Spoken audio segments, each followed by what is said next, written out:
Are you tired of going through life feeling stuck, lost, or like you're not growing fast enough? Do you ever wonder why some people keep moving forward while others stay in the same place for years? The truth is, there are a few powerful lessons. Once you learn them, they can change everything. These are not things you need to hear over and over again. Just once is enough, if you truly understand them and apply them. In this video, you'll hear 20 life lessons that can shift your mindset, strengthen your character, and help you take control of your future. We're not here to talk in circles or use fancy words. We're here to get real.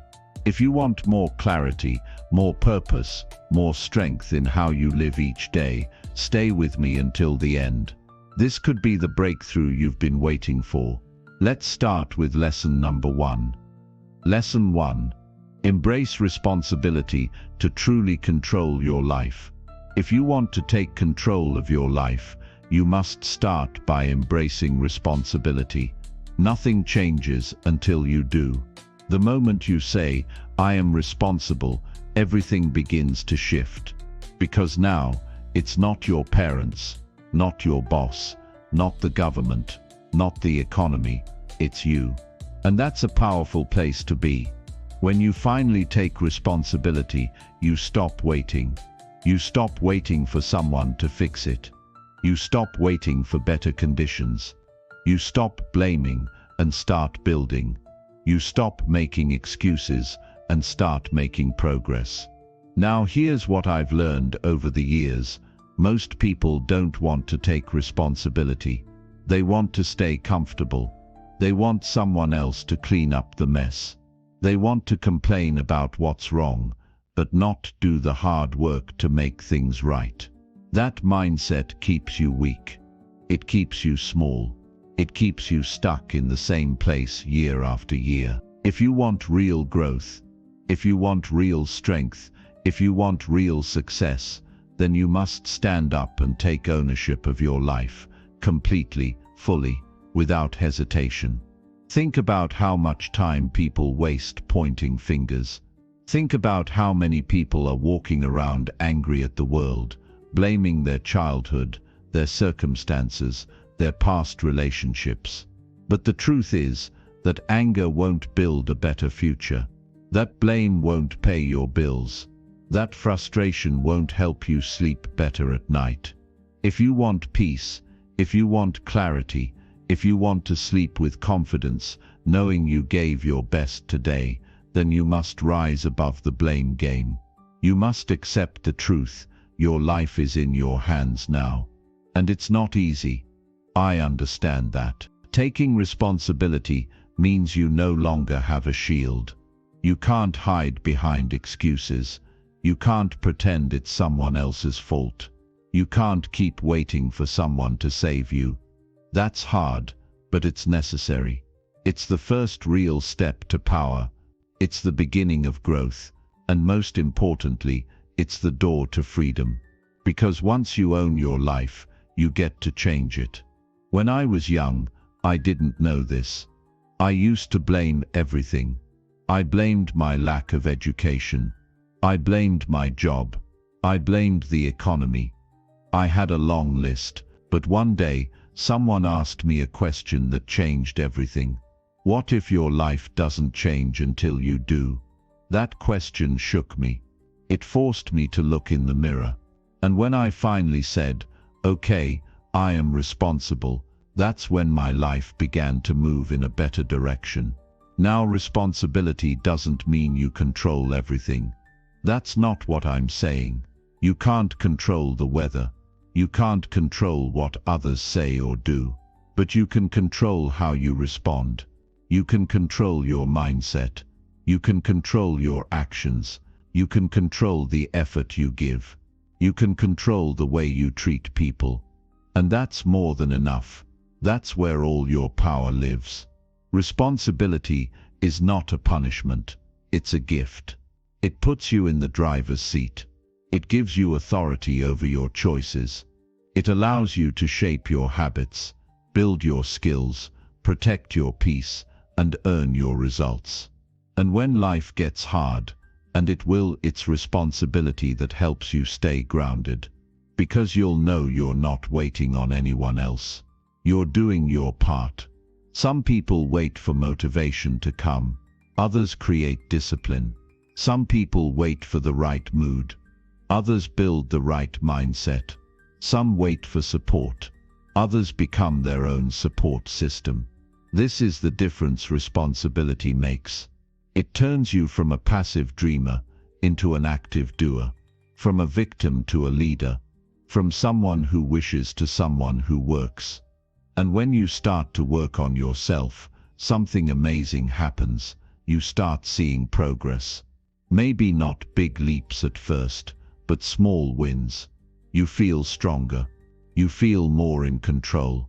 You start to believe in yourself again. Because nothing builds confidence like keeping promises to yourself. When you do the hard things, when you follow through, when you make changes, you start to feel proud. And that pride isn't arrogance, it's earned self-respect. And that's something no one can give you. You must earn it by taking responsibility. There's something else that happens when you live with responsibility.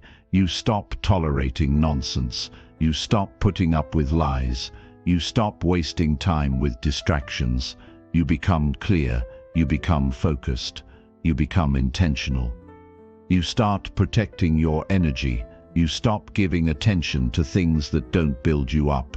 Because now you're in charge. You're not looking around for someone to fix it. You're building it.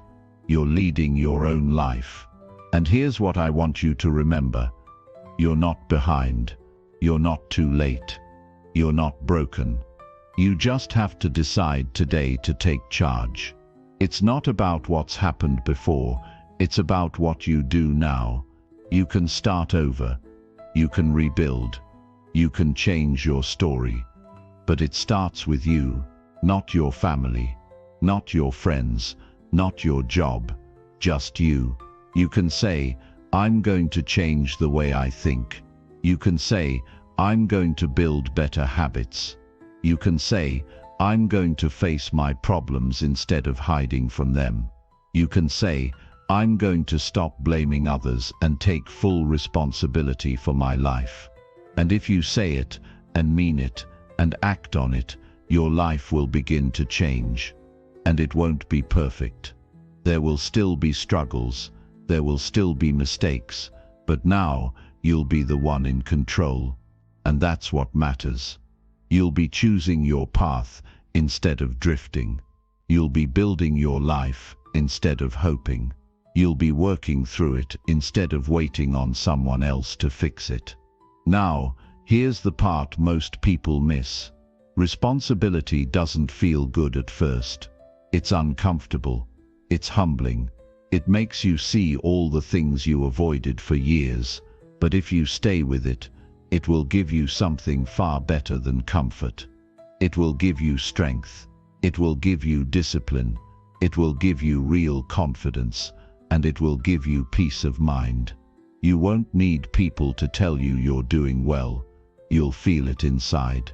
You won't need applause. You'll have progress. You won't need someone to believe in you. You'll believe in yourself. Because now you'll be living with purpose. You'll be walking with clarity. You'll be leading yourself. That's what taking responsibility does. It gives you back your power. And when you have that power, you stop wasting time. You stop settling. You stop making weak decisions. You start asking better questions. You start keeping better company. You start thinking long term. And little by little, everything starts to change. And let me be honest, it's not going to be easy. There will be days you want to quit. There will be times you feel tired. But if you remind yourself why you started, if you remember what's at stake, if you remember that no one is coming to rescue you, you will keep going. Responsibility makes you strong enough to push through it.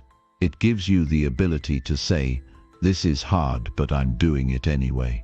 It allows you to build a life that's based on real results, not wishes, not hopes, but actual work and effort.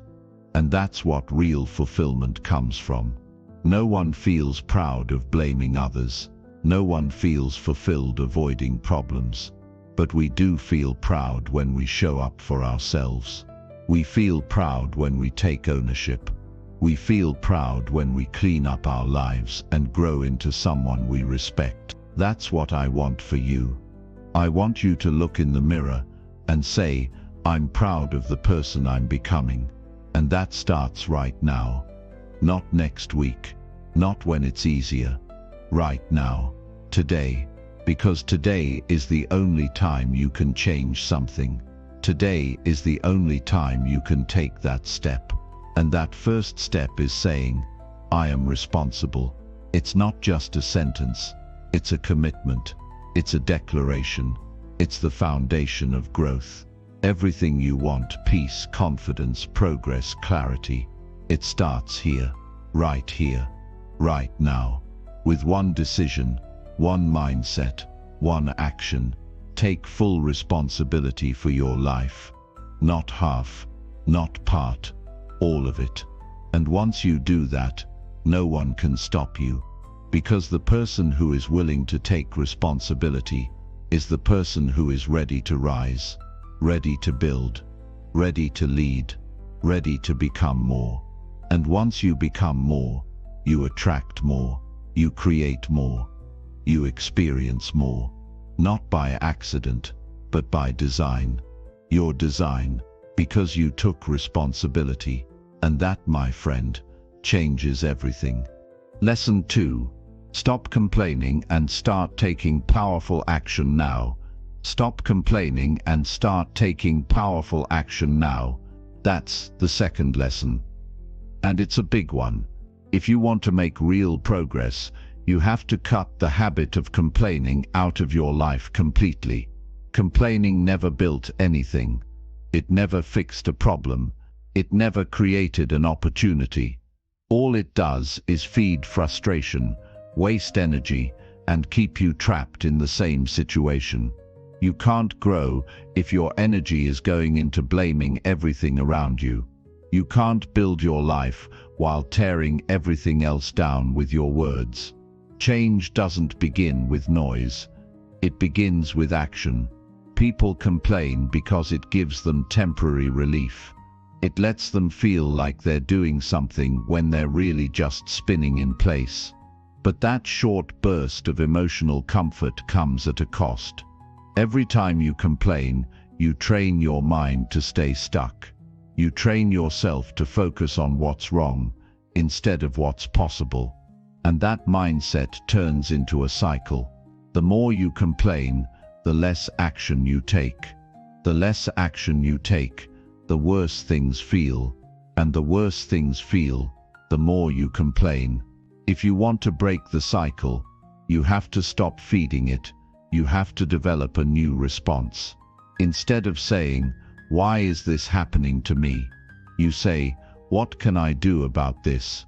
Instead of saying, "This isn't fair," you say, "How can I respond in a strong way?" You shift your mind from reaction to responsibility. You stop using your voice to complain and start using it to create direction and make decisions. That's when your life starts to change. Every time you take action, you build strength, you build courage, you build resilience. And here's the powerful truth: nobody is coming to do it for you. If you sit around waiting for the perfect moment, you'll be sitting for the rest of your life. Conditions will never be perfect. People won't always support you. Life won't always go your way. But none of that matters if you decide to move forward anyway. Complaining feels easy. It doesn't require courage. It doesn't ask you to change anything. That's why most people do it. It's a habit that feels safe. But safety doesn't lead to growth. Comfort doesn't produce strength. Growth begins where complaining ends. It begins when you're tired of being tired, when you're no longer willing to keep having the same conversations about the same problems with no progress. When you start taking action, your life starts moving in a new direction. You begin to gain momentum. Even small steps matter, because small steps stack up. They build character, they create shifts, they move you out of your own way. And suddenly you're no longer a passive observer of your life. You're an active builder. You're making moves, not excuses.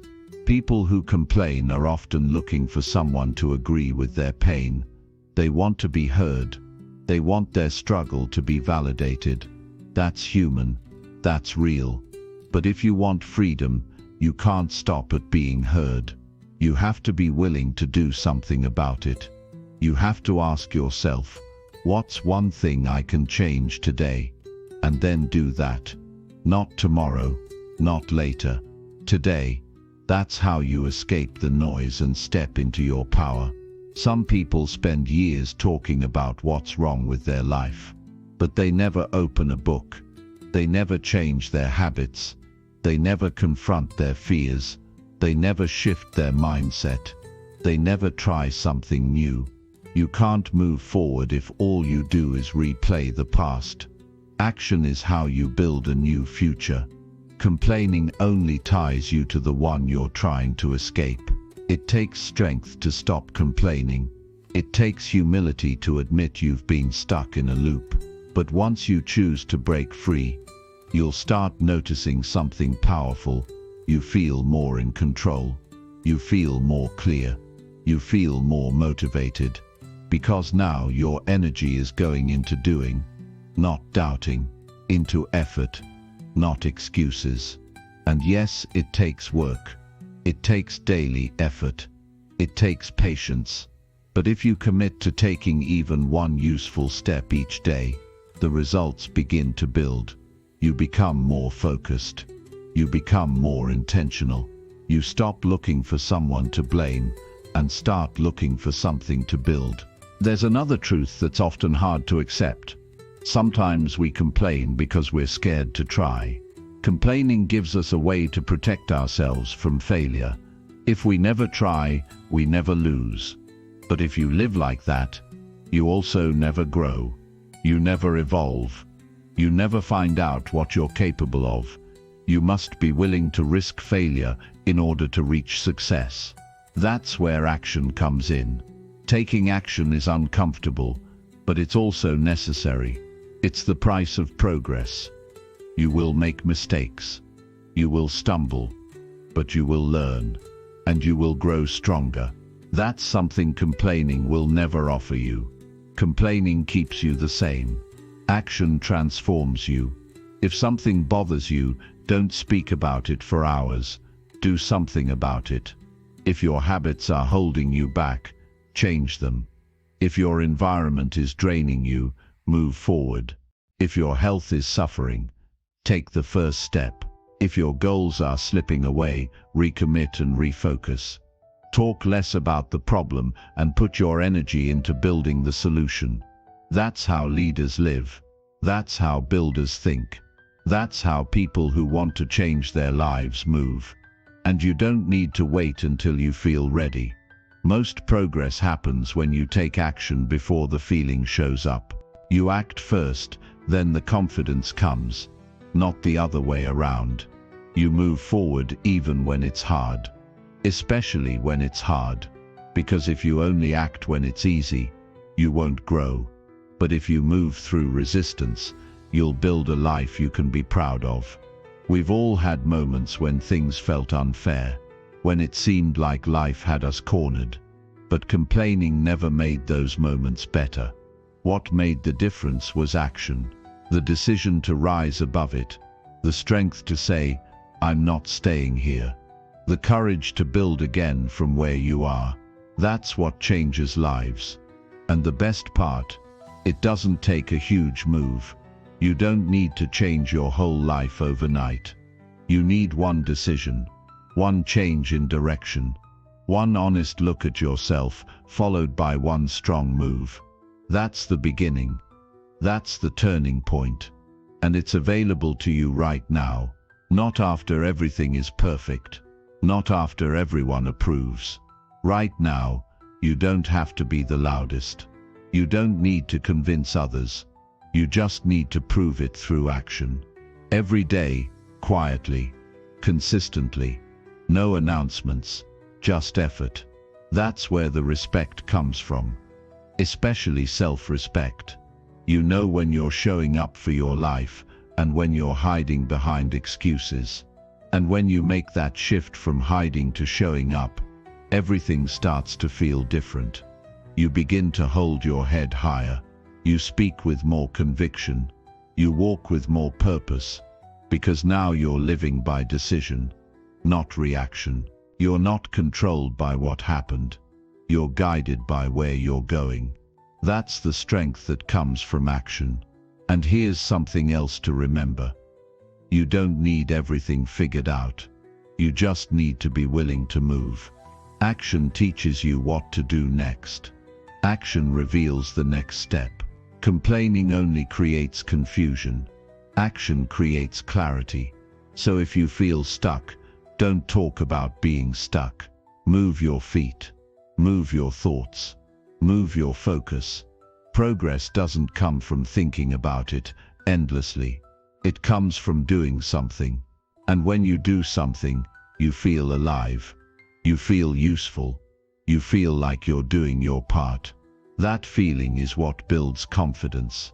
That feeling is what wakes you up in the morning with purpose. Not because life is perfect, but because you've taken control of what you can control, and that's your energy, your choices, your response. Some people will keep complaining forever, but not you. You're stronger than that. You're smarter than that. You're ready for more than that. The fact that you're even listening, the fact that you're seeking growth, means you already know the truth. It's time to take the next step. No one's stopping you. It's not too late.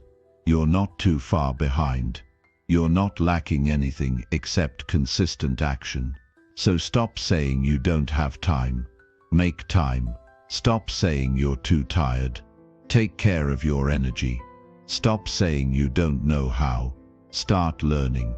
Stop saying it's too hard. Get stronger. Stop saying you'll do it later.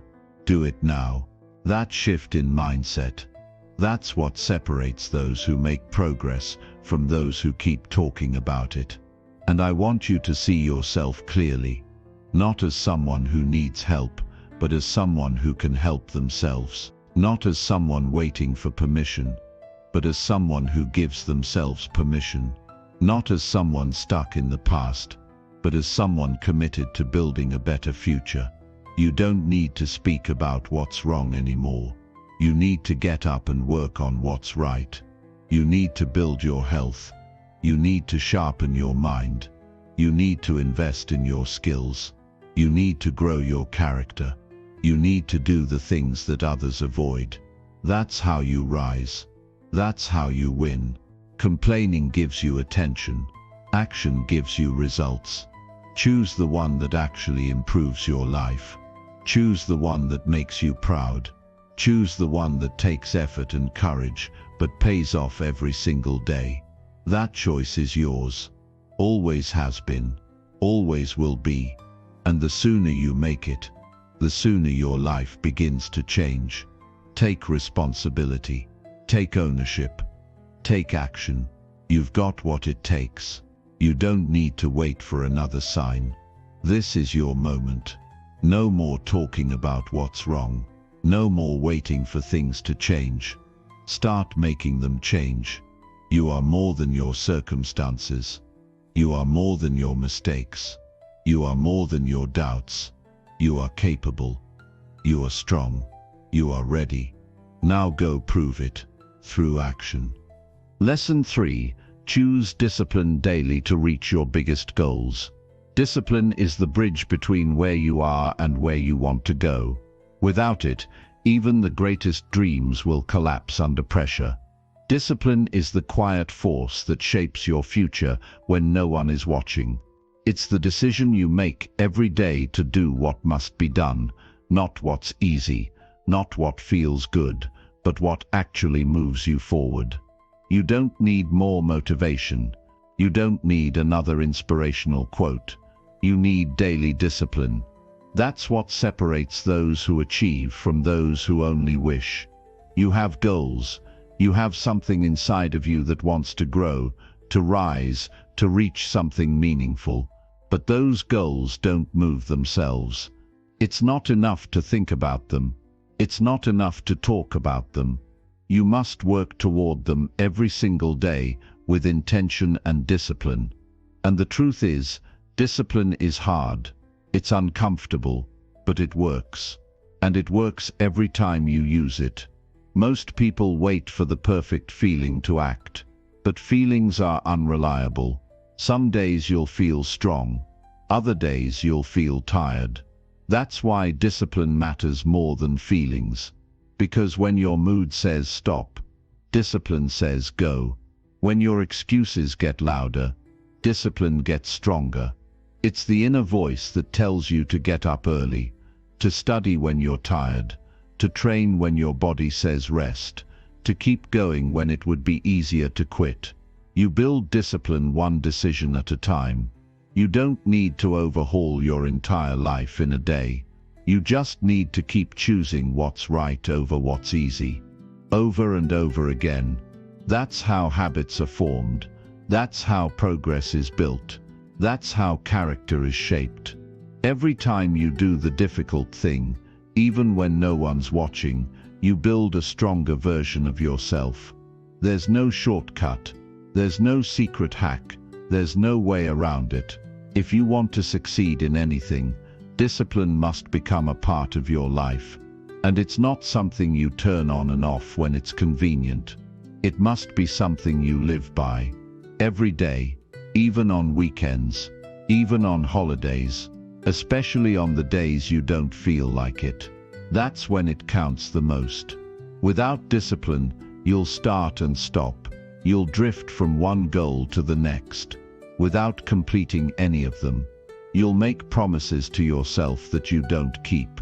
You'll feel stuck, not because you lack potential, but because you never committed to consistent effort. Discipline ends that cycle. It puts you in control. It helps you earn results instead of waiting for them. People think discipline is punishment. It's not, it's freedom. When you're disciplined, you don't need to panic when life gets hard. You've built strength. You've trained your mind. You've created systems. You've built routines. You know what to do because you've done it 100 times before. That gives you calm. That gives you confidence. That gives you clarity. Discipline doesn't take away the pain of life. It gives you the strength to carry it. Life is going to test you. You'll face rejection. You'll deal with stress. You'll have setbacks. But when you've trained yourself to be consistent, to push through the hard days, to keep going no matter how you feel, you don't fall apart. You adapt. You adjust. You endure. And eventually you rise. Think about how many people give up because they rely on motivation. Motivation fades. It comes and goes. But discipline is a choice. It's not something you wait for. It's something you create. You create it by getting up on time. You create it by turning off distractions. You create it by doing the work, even when no one else sees the results yet. Your goals are not achieved through one big moment. They are achieved through thousands of small choices. They are achieved through hours of practice, late nights, early mornings, disciplined habits, and focused effort. Every single time you choose discipline, you get closer to the life you want. Some people will tell you that you're being too hard on yourself, that you should relax more, that you should slow down. But remember, most people settle. Most people give up. Most people let their emotions guide their actions. If you want a different result, you must live a different way. Discipline is the difference, and it's not about perfection. It's about consistency. You're going to slip up sometimes. You're going to miss a day. You're going to feel tired. That's normal, but what matters is what you do next. You don't quit. You get back up. You reset your focus. You keep moving. Discipline doesn't demand that you be perfect. It demands that you be committed. And commitment means doing the hard things even when they don't pay off right away. You might not see results for weeks or months. That's okay. Discipline isn't about instant gratification. It's about long-term growth. You keep showing up because you said you would. You keep pushing because your future depends on it. That's how great things are built. Think about this. Every time you choose discipline, you are planting seeds. Seeds of growth. Seeds of strength. Seeds of resilience. And even if you don't see the results yet, the roots are growing. The foundation is being built. The structure is taking shape. And eventually, the results show up. They always do, but only for those who stayed the course. If you want to write a book, it takes discipline to write every day. If you want to build a strong body, it takes discipline to train and eat right. If you want to grow a business, it takes discipline to stay focused, work long hours, and keep learning. If you want peace of mind, it takes discipline to say no to distractions and yes to the things that matter. Discipline is not just about doing what's hard, it's about doing what matters most. It's about living in alignment with your values. It's about building a life that reflects your goals, not just your desires. Your biggest goals are waiting, but they will not chase you. You must chase them. You must earn them. And here's what most people don't understand. Discipline creates self-respect. When you keep showing up for yourself, you start to see yourself differently. You stop doubting. You stop settling. You start believing. Because now you have proof. You have evidence. You've seen yourself follow through. You've seen yourself get stronger. That self-respect changes everything. You walk with purpose. You speak with confidence. You make better decisions. You attract better opportunities. And it all started with daily discipline. It all started with choosing to show up, even when it was hard. That's the kind of power you build when you stop making excuses and start making effort. So if you're tired of starting over, if you're tired of feeling stuck, if you're tired of watching others grow while you stay the same, build discipline. Do the hard thing first. Wake up earlier. Put the distractions away. Do the work. And keep doing it. Even when it's boring. Even when no one sees it. Even when it takes time. Because nothing valuable comes without effort. No achievement is handed to you. You must earn it. You must fight for it. You must build yourself into the kind of person who can handle the success you're chasing. That's what discipline does.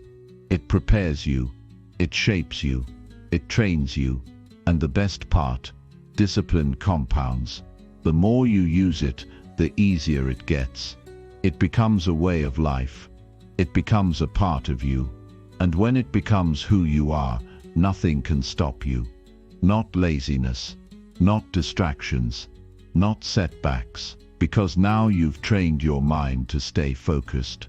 You've built systems that support your growth. You've created habits that drive your progress. So ask yourself right now, what do I want to achieve? What kind of life do I want to live? And am I willing to choose discipline every day to reach it? If the answer is yes, then start now. Don't wait until next week. Don't wait until things are easier. Start today. Start with one strong decision. And keep going. One step at a time. One habit at a time. One focused hour at a time. And as the days pass, you'll see something powerful happening.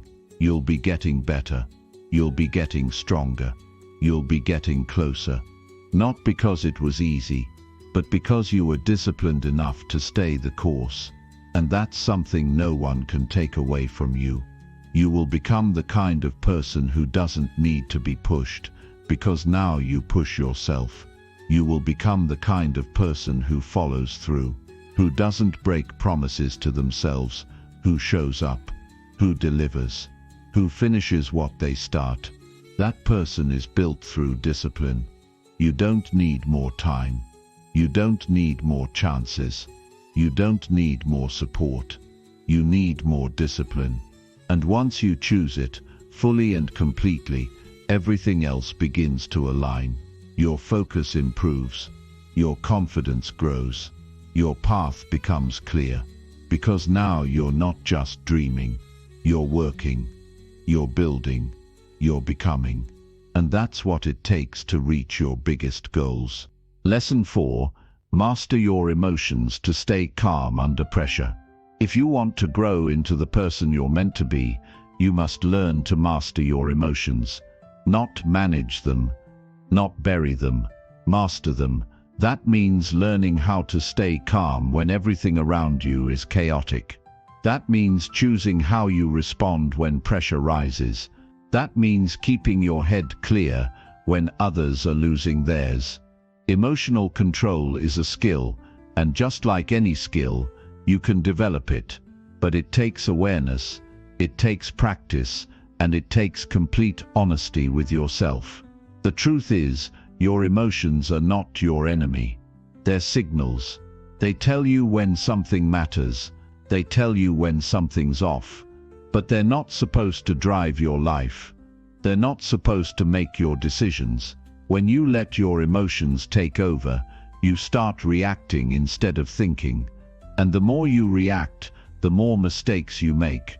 And one small emotional reaction can destroy what you've worked years to build. We've all seen people lose their temper and say something they regret. We've all watched someone let fear stop them from taking a necessary step. We've seen people panic and make weak decisions under pressure. But what separates those who lead from those who crumble is emotional control. When your emotions run your life, you become a passenger. When you take charge of them, you become a leader. Learning to master your emotions starts with awareness. You must pay attention to what triggers you. You have to notice how you respond in uncomfortable moments. Do you shut down? Do you explode? Do you escape? Do you overthink? What's your emotional pattern? Because if you don't understand it, it will keep controlling you in ways you don't even see. Pressure will come. Stress will come. People will test you. Life will hit you with things you didn't ask for. But that doesn't mean you lose yourself every time something goes wrong. The goal is to respond with strength, not panic. To respond with thought, not impulse.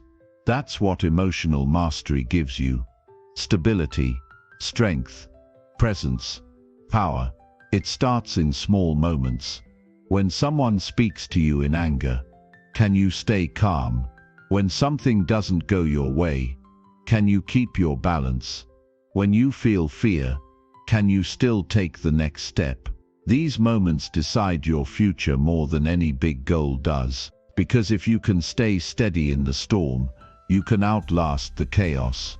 If you can stay grounded when others fall apart, you rise. Staying calm doesn't mean you're emotionless. It means you're in control. It means you've trained yourself not to be owned by temporary feelings. You've built the ability to pause, to breathe, to think. That pause can save relationships. That pause can protect your reputation. That pause can help you make decisions that change everything. You don't need to suppress how you feel. You need to work through it in a healthy way. You talk to yourself with honesty. You journal. You reflect. You process. But you don't let those feelings drive your actions. That's the key difference. People who have mastered their emotions still feel sadness, anger, frustration, and fear. But they don't let those emotions decide who they become. If you want to build anything meaningful, business, relationships, health, legacy, you must have emotional control, because the road will not be smooth. There will be rejection, there will be betrayal, there will be setbacks. And if you let every emotional wave knock you down, you won't make it. You'll burn out, you'll lose faith, you'll blame others, you'll quit on yourself. You must become the kind of person who can handle pressure without folding. You must train yourself to sit with discomfort without losing your direction. That's where real power is built, not in perfect conditions but in uncomfortable ones. Your strength shows when things are uncertain. Your leadership shows when people are watching how you respond. When things go wrong, people don't look at your words, they look at your reaction. They feel your energy. They notice if you stay grounded or fall apart. And if you want to be trusted, if you want to be respected, if you want to be someone others can rely on, you must be consistent with your emotions. Not perfect, consistent, strong, clear. To get there, you must become your own observer. Watch yourself. Study your emotional patterns. Learn what triggers your anger.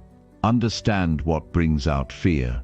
Know what kind of situations make you feel overwhelmed. That self-awareness is your power, because once you know your emotional patterns, you can interrupt them. You can pause instead of react. You can redirect instead of explode. That's mastery.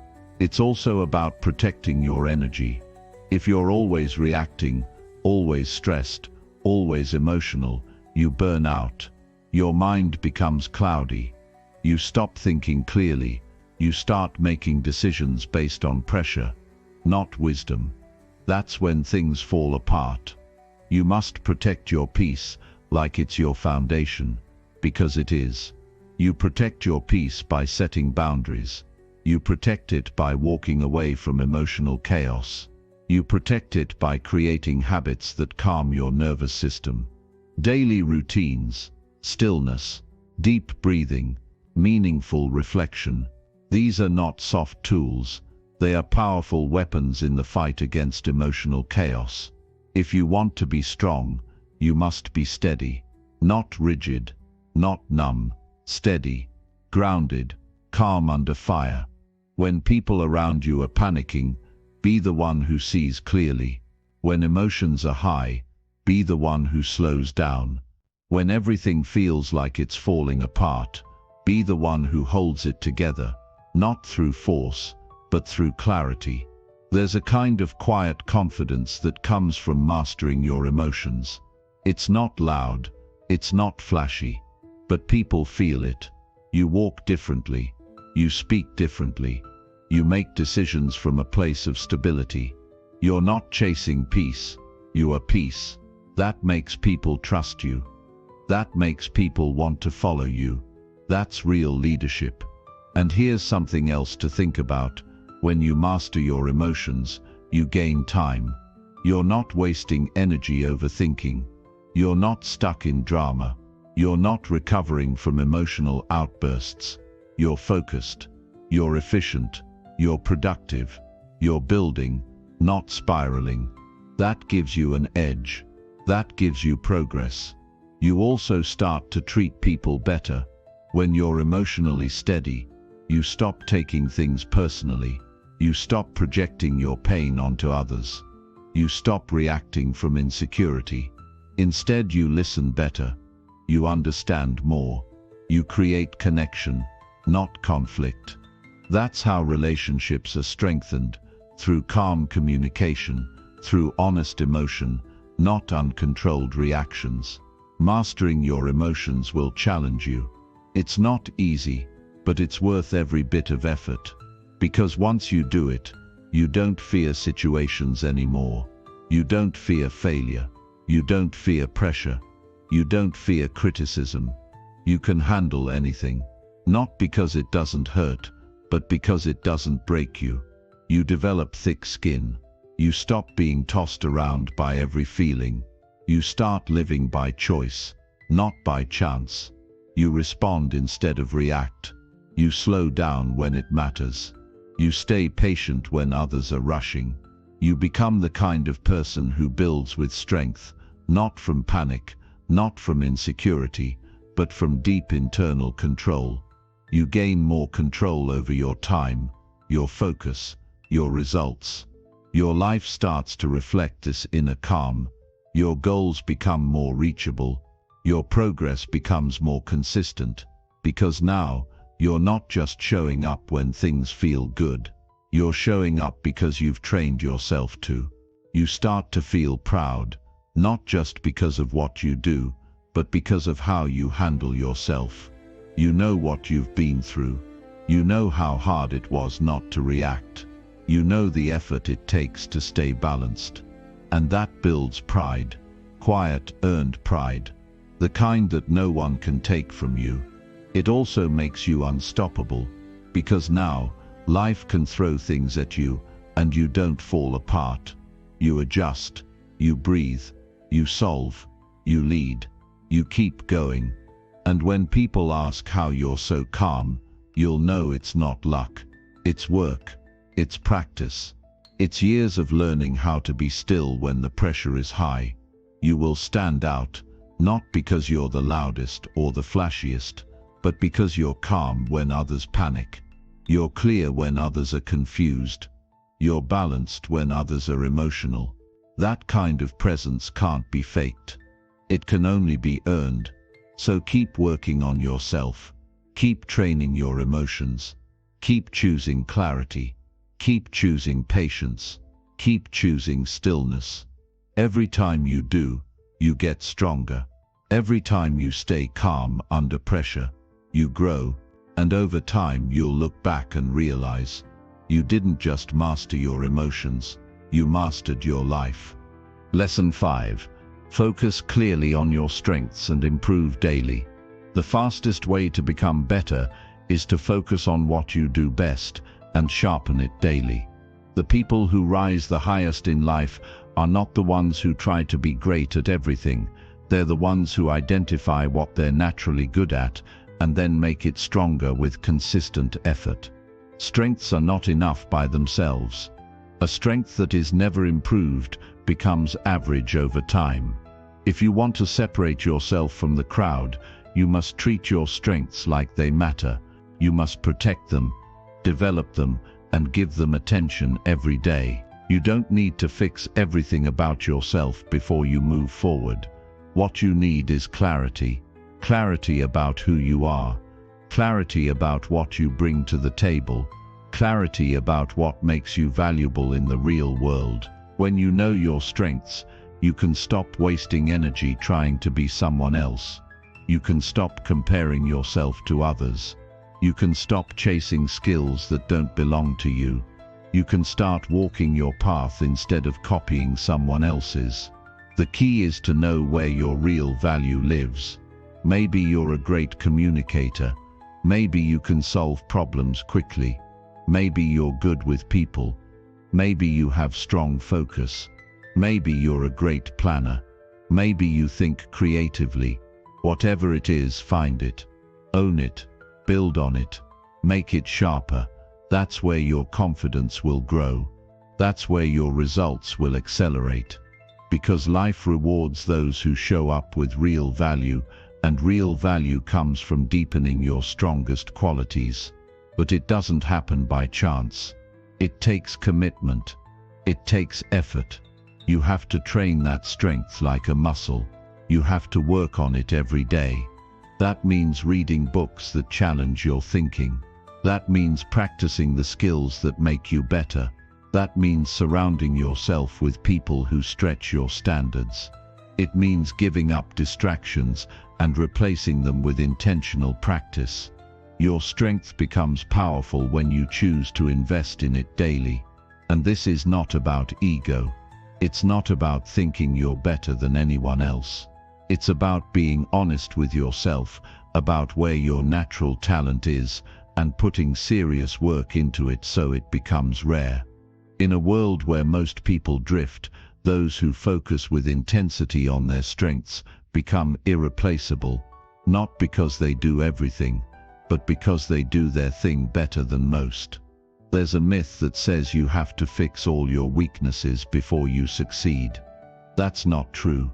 You don't ignore your weaknesses, but you don't build your life around them either. You can delegate. You can learn enough to not let them slow you down, but your real breakthroughs will come when you spend your best hours building what you already have inside of you. What comes naturally to you when developed with discipline becomes your greatest advantage. You must also stop spreading yourself too thin. Too many people try to be good at too many things. They chase 100 different paths and end up exhausted with no real progress. You don't need more directions, you need more focus. You need to pour your energy into the few things that can actually move your life forward. That's how strength turns into mastery. That's how clarity turns into results. When you make the decision to improve every day, you stop leaving your growth up to chance. You don't wait for someone to come push you. You don't wait for opportunities to knock. You build yourself into the kind of person that opportunities are drawn to. You start improving your communication skills. You learn how to think more clearly. You improve your time management. You track your results. You review your progress. You stay humble enough to keep learning and strong enough to keep applying. The real change comes when you stop waiting for big wins and start stacking small improvements. If you improve just a little bit each day, 1% better in your thinking, your habits, your work, then over time that growth becomes massive. That consistency creates momentum. It builds trust. It builds your reputation.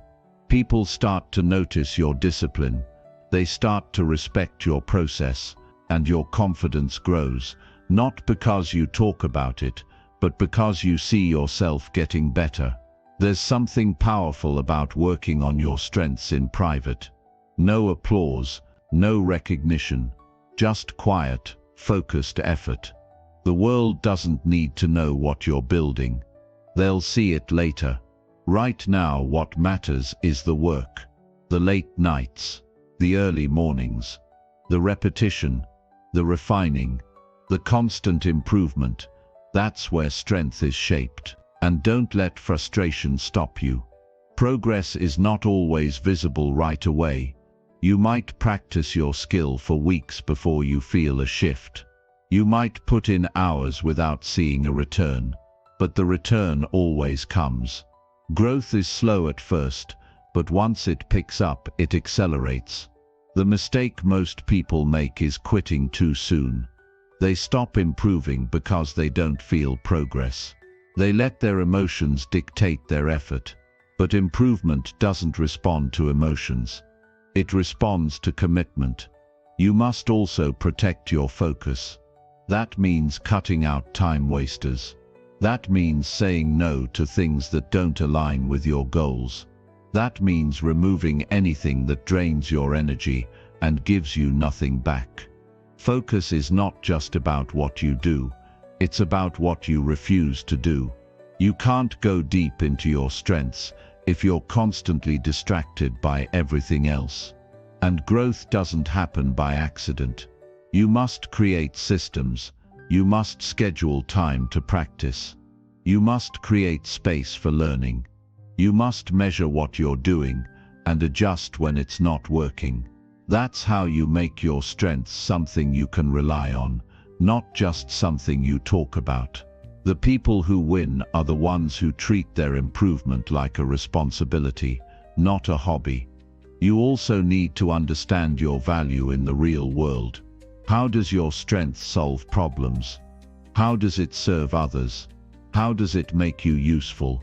Strength without usefulness is just potential. When you take your strength and apply it where it matters, you become someone who's needed. Someone who brings solutions. Someone who people want to work with. That's how you build not just skill, but opportunity. You will face resistance. You will have days when you feel stuck. But if you stay consistent, you'll grow past it. You'll see your own thinking change. You'll start responding differently. You'll solve problems faster. You'll become more creative. That's the reward for showing up every day, not just the external success, but the internal transformation. And don't compare your strength to someone else's. Everyone is wired differently. You don't need to be good at what others are doing. You need to be excellent at what you were built to do. Comparison only creates confusion. Stay in your lane. Keep improving your lane. Own your space. Even when it feels slow, keep going. Even when no one sees your effort, keep going. Even when you doubt yourself, keep going. That discipline builds something unshakable. It builds a kind of strength that's not just based on talent, but on work, on endurance, on mental clarity, on steady commitment. And as you grow your strength, you'll start to help others more. You'll share insights. You'll lead by example. You'll lift people up, not from a place of pride, but from a place of growth. That's what leaders do. They grow themselves, and then they help others grow. And it all starts with that one decision: to improve daily, to focus deeply, to stay consistent. You will not need to force your way into rooms. Your work will speak. Your growth will open doors. Your progress will attract attention. And all of it came from the choice to develop what you already had, instead of wasting time chasing what wasn't yours. Keep going. Keep building. Keep improving. Even when it's slow. Even when it's hard. Even when it's quiet. Your daily improvement is the greatest investment you'll ever make. And it will always pay off. Because no one can take away the person you become through it. Focus on your strengths, and never stop getting better. That's how your life transforms. One day, one skill, one focused hour at a time. Lesson 6. Invest in yourself by learning something new consistently. If you truly want to grow, you must make a firm decision to invest in yourself by learning something new every single day. Not once in a while, not when you feel like it. Not only when life forces you to. Every day. Consistent learning is the foundation of self-respect and long-term success. When you make learning a habit, you are telling yourself that your future matters, that your potential matters, and that you are worth the time, energy, and discipline it takes to get better. You have to treat your mind like a garden. If you don't plant something valuable in it every day, something useless will grow there by default. And the world is full of noise, distractions, and low-value information. You don't need more noise. You need depth. You need understanding. You need the kind of learning that stretches your thinking and improves your life in a real, measurable way. Most people stop learning after school. They think they've done enough. They believe learning is only for passing tests or getting a certificate. But learning is not a one-time event. It's a lifelong process. And the people who rise to the top in any field, whether it's business, leadership, creativity, or health, are the ones who made learning a personal responsibility. They didn't wait to be told what to learn. They searched. They studied. They asked questions.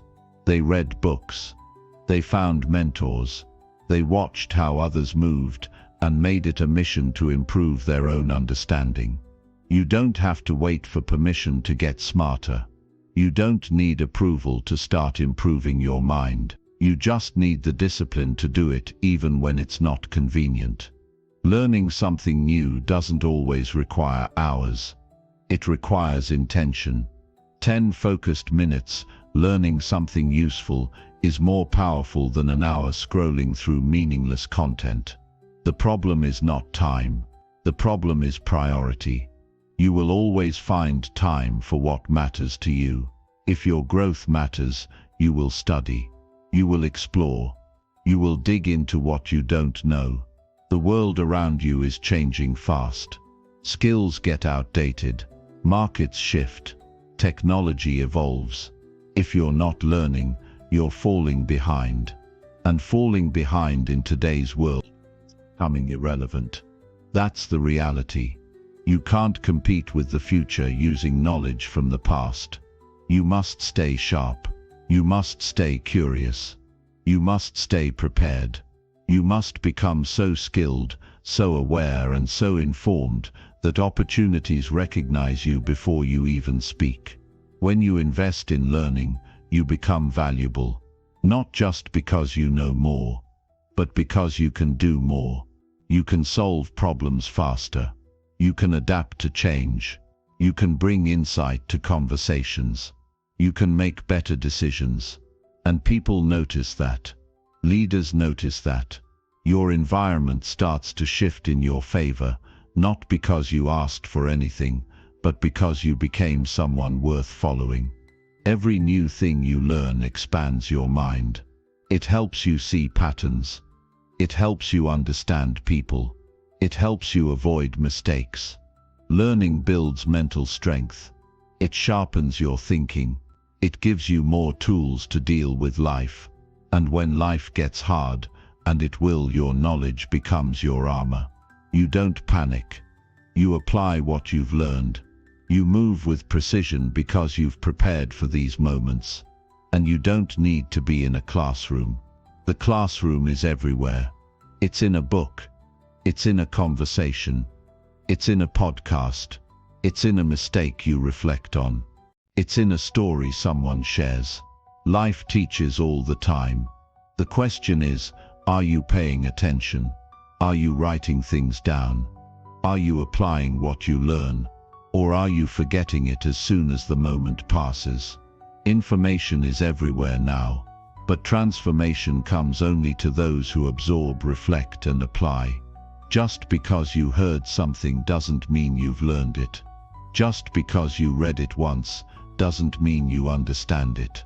Real learning comes from doing the work, asking hard questions, thinking deeply, and using the knowledge to change something in your life. You must also learn with purpose.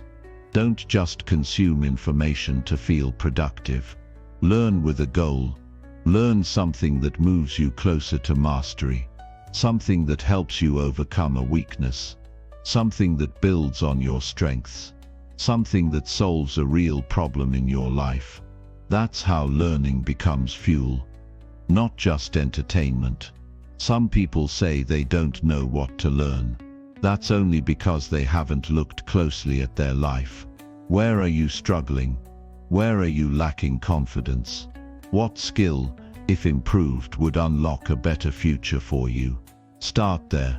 Learn what solves your problems. Learn what increases your income. Learn what protects your peace. Learn what helps you serve others at a higher level. And never think you're too good to keep learning. Arrogance stops growth. The moment you believe you already know enough, you start declining. Stay humble. Stay hungry. Stay open to new ideas, even if they challenge your current beliefs. That's how you evolve. That's how you grow beyond the limits that others live with. Make it a goal to learn something useful today, not tomorrow. Today, build a daily rhythm of learning. Block time for it. Protect it like it matters, because it does. Study topics that build your skills. Listen to people who have done what you want to do. Take notes. Reflect. Apply. Repeat. This cycle creates growth that compounds. And it's not about learning everything. It's about learning what matters. Master a few things. Go deep in the areas that move your life forward. Stop trying to know everything about everything. Focus on depth, not just speed. Focus on usefulness, not just novelty. Build a foundation of knowledge you can use, not just recite. The more you invest in yourself, the more confident you become. Because now, your self-worth is rooted in preparation. You know you've done the work. You know you've studied the details. You know you've sharpened your thinking. That's real confidence. Not the kind that needs validation, but the kind that comes from real effort. And there's a quiet strength in being a learner. You're not reactive. You don't panic in uncertainty. You have mental clarity. You move with intention because you've trained your mind to think, to see patterns, to ask better questions. That gives you an edge most people don't have. Learning also keeps you young in spirit. It keeps you curious. It keeps your mind flexible. People who stop learning grow bitter. They complain more. They resist change. They live in the past. But people who keep learning stay excited about the future. They see challenges as opportunities. They stay energized. They keep reinventing themselves. You must decide that growth is your responsibility. It's not your boss's job. It's not your teacher's job. It's not your parents' job. It's yours. And the sooner you take it seriously, the faster your life begins to shift. Because now, every day becomes a chance to grow. Every problem becomes a lesson. Every conversation becomes a classroom. Every moment becomes a seed. There will be days when you feel too tired to learn. Learn anyway. There will be moments when you think you already know enough. Keep learning. There will be times when you feel like your growth is invisible. Keep going. You are building something on the inside that will show on the outside when it matters most. Be willing to outlearn everyone around you. Be willing to study when others are scrolling. Be willing to practice when others are distracted. Be willing to stay with a concept until it clicks. Be willing to reread, re-watch, and refine. Because the people who learn deeply end up leading. They end up creating. They end up winning. Not by accident, but by preparation. Make your daily learning non-negotiable. Whether it's reading, writing, reflecting, practicing, or applying. Do something every day. Keep track of your progress. Celebrate the new ideas you uncover. Share what you learn with others. Teaching what you've learned deepens your understanding and multiplies your growth. This is not about perfection. This is about progress. Not about speed. About direction. Not about pressure. About potential.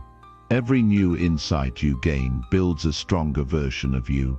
Every concept you master unlocks new decisions. Every page you read, every question you ask, every skill you improve, it all adds up. It all moves you forward. Don't let a single day go by without feeding your mind. Build yourself from the inside out. Keep growing until growth becomes your identity. And when it does, you'll look back and realize you didn't just learn something new, you became someone new. And that's the real reward of learning. It changes who you are, how you think, how you show up, and what you're capable of doing in this world. That's why you must invest in yourself. That's why you must never stop learning. Lesson 7. Accept honest criticism to grow stronger and wiser.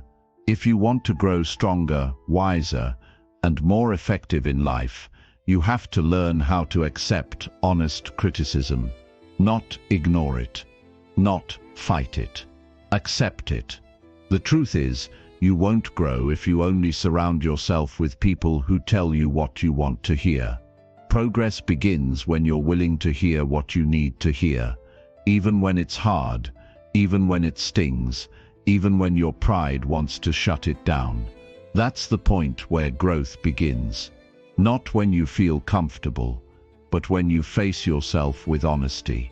Most people fear criticism because it challenges their self-image. They don't want to be seen as wrong. They don't want to feel exposed. But that fear is what keeps them average. If you want to rise above that, you have to stop taking everything personally. Not every piece of feedback is an attack. Some of it is a gift. Some of it is meant to wake you up, not tear you down. You must stop letting your emotions get in the way of your evolution. If you're always on defense, you'll miss the lesson. You'll protect your ego and destroy your growth. You'll build walls instead of wisdom. And in the long run, those walls will trap you. They'll keep you stuck in old habits, outdated beliefs, and a false sense of confidence. You can't improve what you refuse to examine. You can't fix what you deny.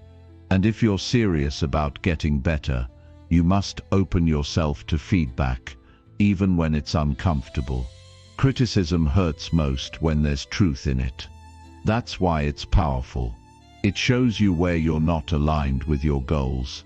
It reveals blind spots. It makes you aware of things you might not see on your own.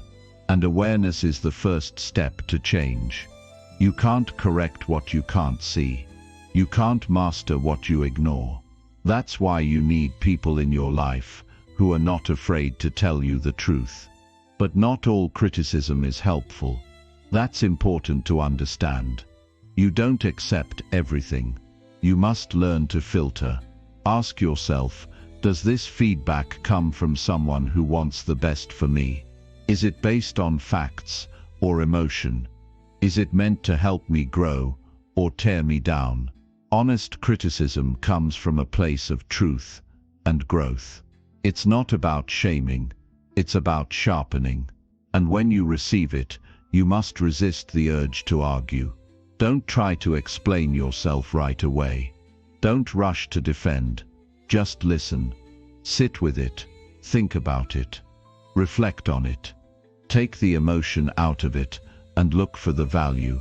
Even if the person delivering it doesn't say it perfectly, there may still be something useful in it. Don't miss the lesson because you don't like the way it was delivered. Real growth requires humility. You have to admit that you don't know everything. You have to be willing to say, I was wrong. You have to be strong enough to look at your flaws without running from them. That doesn't make you weak. That makes you responsible. That makes you mature. That makes you serious about growth. The people who are willing to hear hard truths are the ones who improve faster. They don't waste time pretending. They face what's real. And because of that, they become better, quicker, and deeper. It's not easy.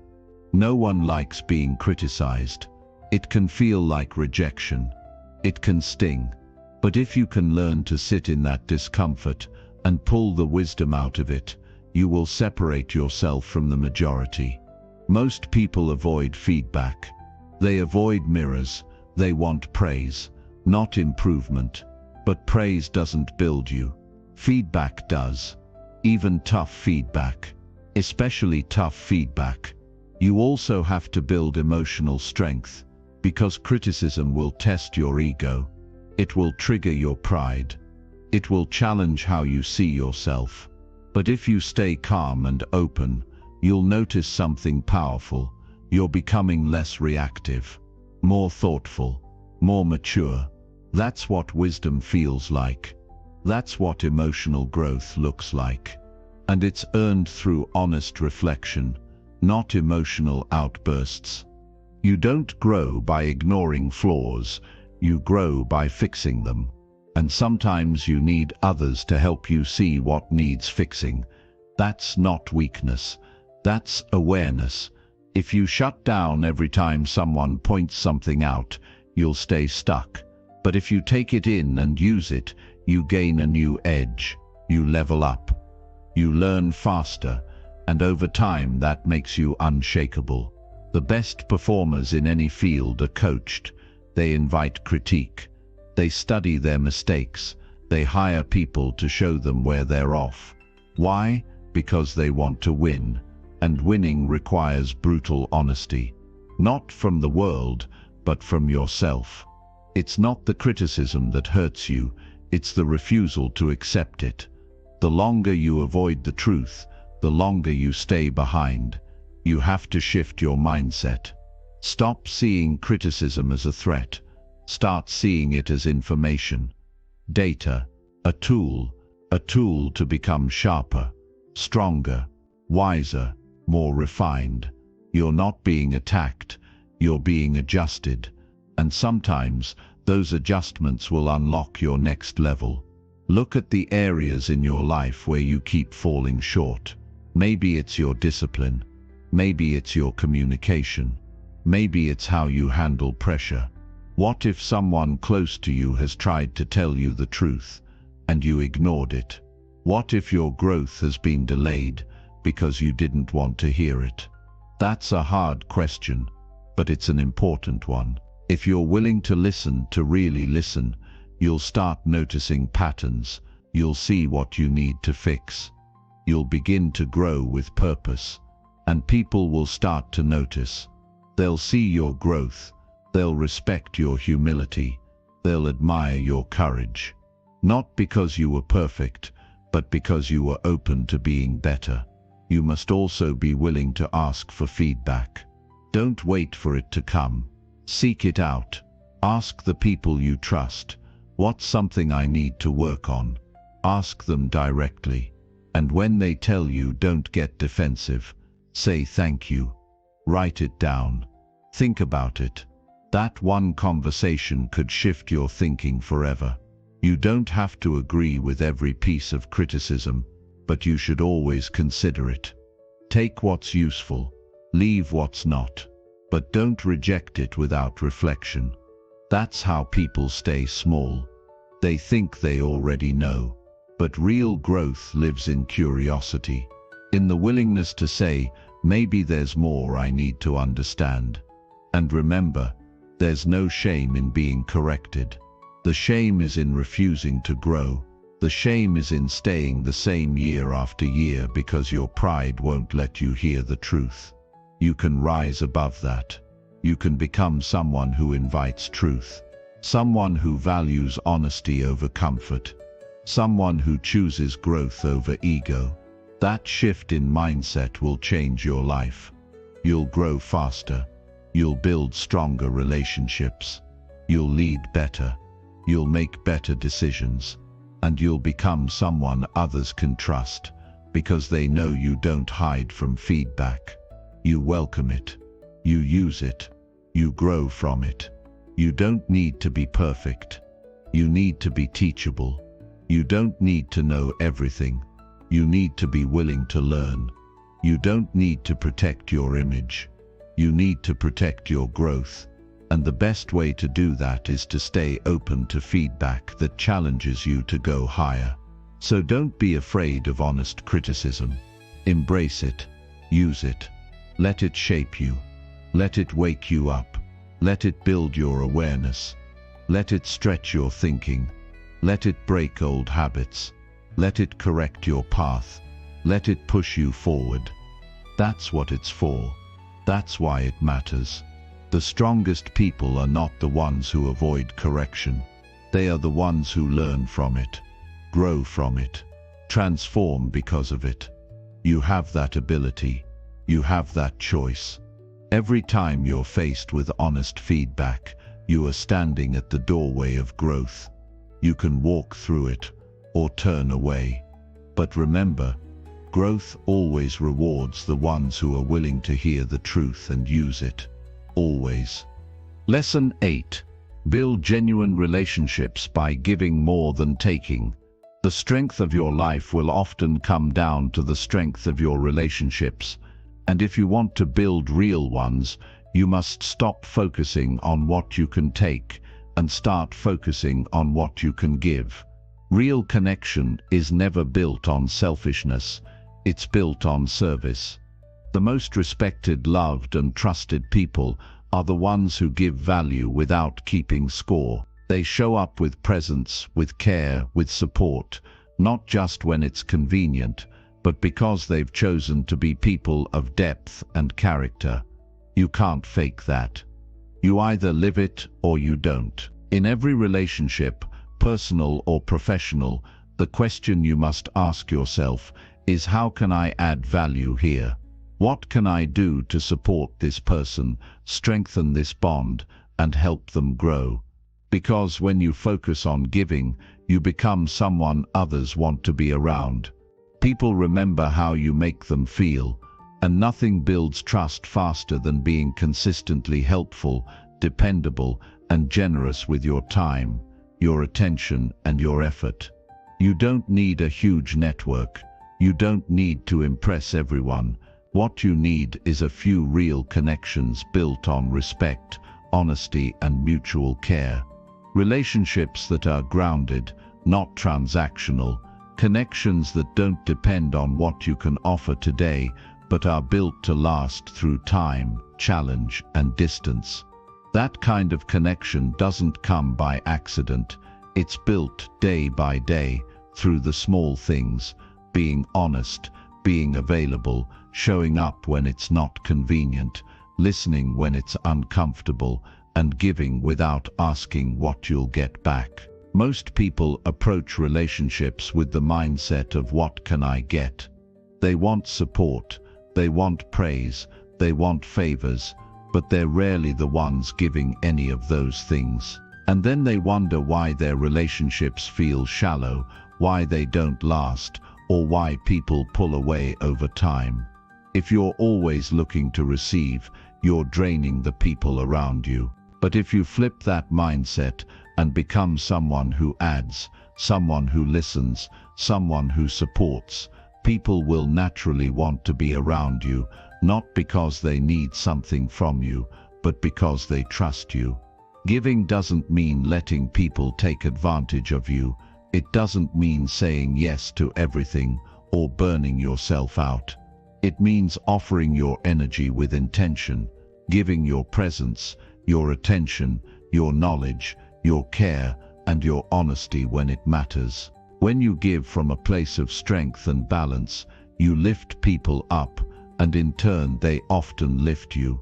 But even if they don't, you become stronger.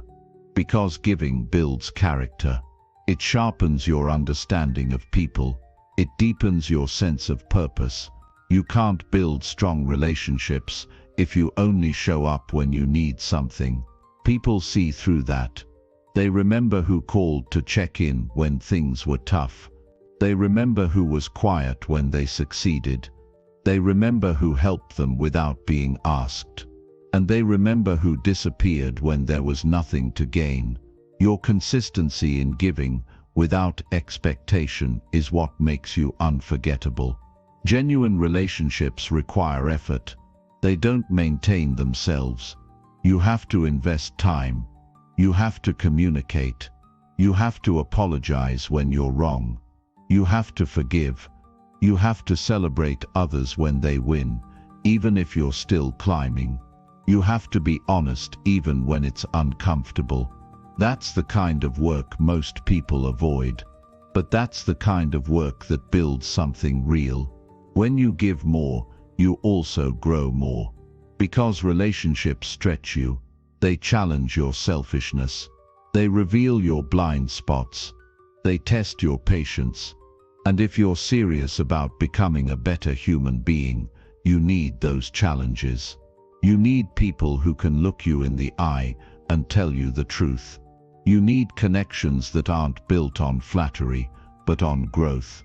Don't be the person who only calls when they need something. Be the person who checks in when there's no reason. Be the person who celebrates others without jealousy. Be the person who gives advice without arrogance. Be the person who offers help without being asked. You don't need a special title to lead in your relationships. Leadership in relationships is about consistency, compassion, and contribution. Giving also teaches you humility. It reminds you that everyone is carrying something, even if they don't show it. It reminds you that being kind, being patient, being present, that stuff matters more than most people realize. It reminds you that relationships aren't about winning, they're about growing together. And sometimes that growth comes from being there for someone when they're at their worst, not because you have to, but because you care. If you want your relationships to thrive, you have to make people feel seen. That means listening more than you speak. That means being genuinely interested in who they are, not just what they do. That means making time even when you're busy. That means remembering the little things. People don't need grand gestures. They need to feel like they matter. And if you can give that, you'll never struggle to keep real connections. Don't expect deep relationships without deep investment. You can't show up once a year and expect loyalty. You can't disappear when someone's struggling and expect closeness. You can't ignore others' needs and then wonder why you feel disconnected.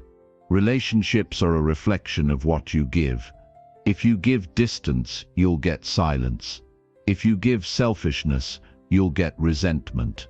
But if you give time, truth, and trust, you'll get connection, depth, and loyalty in return.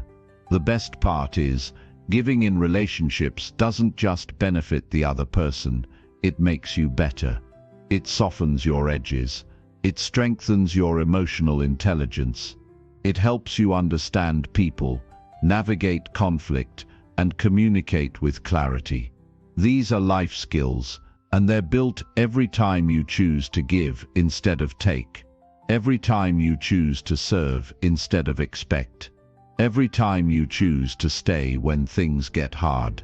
People often talk about wanting real friends or loyal partners or honest business connections. But the truth is, you attract what you give. If you want real, be real. If you want loyalty, be loyal. If you want honesty, be honest. If you want depth, go deep. The energy you give out in relationships sets the standard. You can't expect what you don't offer. And yes, you will get hurt. You will give to people who won't return it. You will care for people who won't notice. You will support people who leave when they've taken enough. But that doesn't mean you stop giving. It means you become wiser about where you give. It means you set boundaries, not because you're bitter, but because you've learned. It means you keep showing up with integrity, even if others don't. Strong relationships are not built in a rush. They are built over time, through shared experiences, tested loyalty, and earned trust. And if you want those kinds of bonds, you must play the long game. Keep showing up. Keep giving your best. Keep being someone others can count on. It may take time, but the rewards are deep, lasting, and life-changing. Giving more in your relationships doesn't mean giving blindly. It means giving intentionally. It means paying attention. It means knowing when to step up and when to step back. It means learning each person's language and showing up in a way that speaks to them. This requires effort. This requires maturity. This requires emotional strength. But it's worth it. You won't remember every detail of every conversation, but you'll remember the feeling people gave you. And they'll remember yours. That feeling, the one built by consistent giving, kindness, truth, and presence, that's what real relationships are made of. That's what people crave. That's what makes life rich, even when everything else is uncertain. Make it a daily practice to ask yourself, did I give something to someone today? Did I encourage someone? Did I help someone grow? Did I offer patience? Did I show up? Did I make someone feel heard? These questions keep your heart grounded. They keep your relationship strong. They keep you focused on what truly matters. You don't need to be perfect. You just need to be present. You don't need to have all the answers. You just need to care. You don't need to be everything for everyone. You just need to show up with honesty and effort. Relationships are not built on grand performances. They are built on real people choosing to give, grow, and stay through the highs and lows. Start giving more, not because you expect something, but because you've decided that who you are in relationships matters more than what you get from them. Be the person who brings light. Be the person who brings clarity. Be the person who brings strength. And over time you'll see those same things return to you, multiplied, not by force but by natural law. You reap what you sow, sow goodness, sow patience, sow support. And let your relationships reflect the kind of character you've chosen to live by. Lesson 9. Cut negative people completely out of your life. There comes a time when you must make a serious decision about who gets access to your life. And if you want to protect your growth, protect your mindset, protect your future, you have to cut negative people out completely. Not limit their access, not tolerate their energy. Remove them fully. If someone drains you every time you speak to them, they're not part of your progress. If someone constantly complains, gossips, belittles, manipulates, or doubts you, that person is a weight you cannot afford to carry. And holding on to them out of guilt, fear, or habit will cost you more than letting go ever will. The truth is, your environment shapes your reality more than you realize. If you spend time around people who constantly focus on what's wrong, you start to see the world that way. If you're surrounded by people who make excuses, you'll find yourself doing the same. If your circle is filled with people who mock ambition, you'll eventually lower your goals to match their comfort. It's not just about influence, it's about energy. Being around the wrong people will slowly strip you of your belief, your motivation, your standards, and the worst part is, it happens quietly. Negative people don't always scream negativity. Sometimes they smile while planting seeds of doubt in your mind. Sometimes they laugh when you speak about your goals, pretending it's a joke. Sometimes they act supportive, but only when you're struggling. The moment you succeed, they grow cold, distant, or passive-aggressive. That's not friendship. That's not support.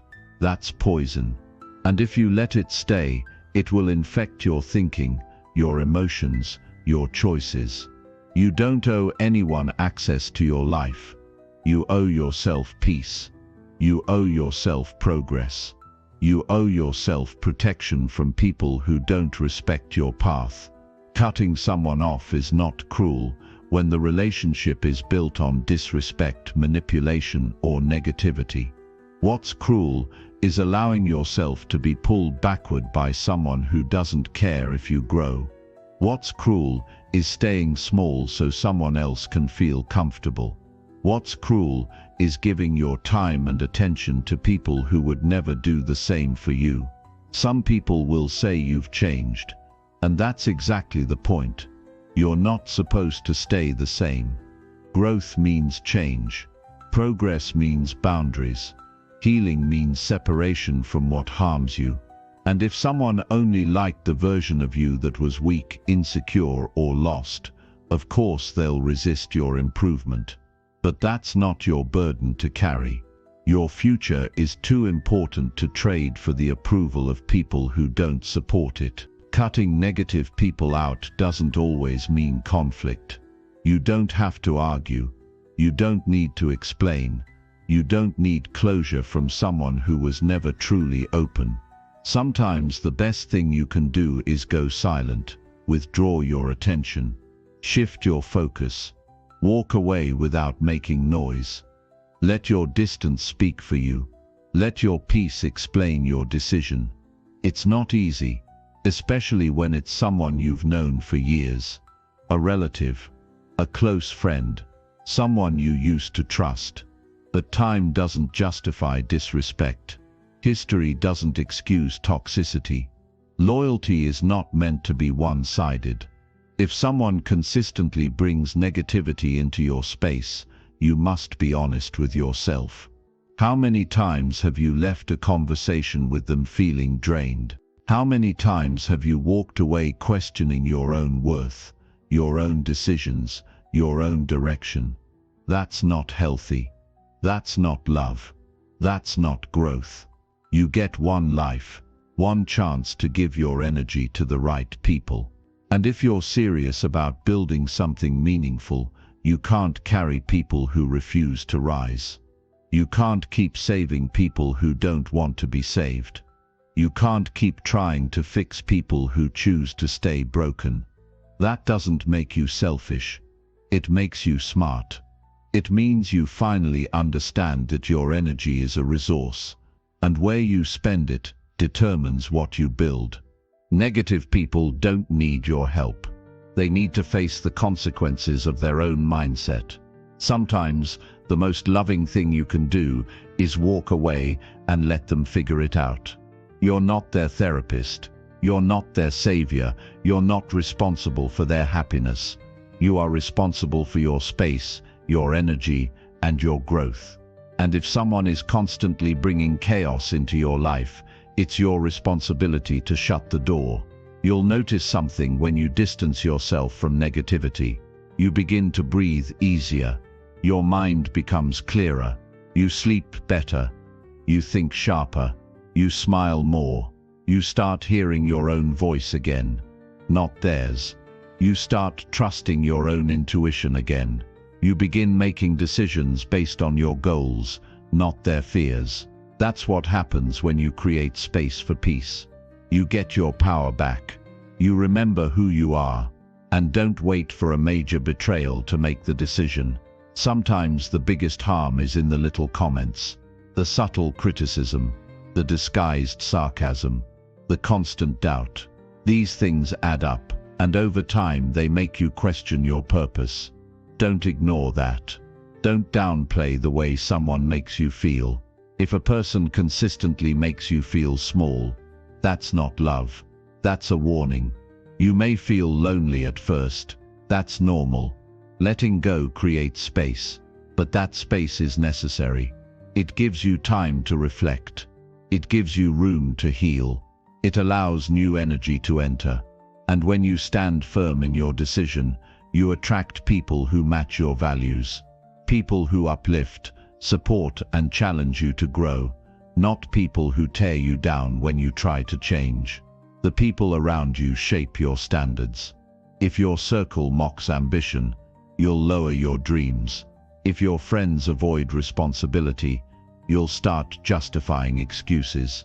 If your relationships are filled with drama, your peace becomes a stranger.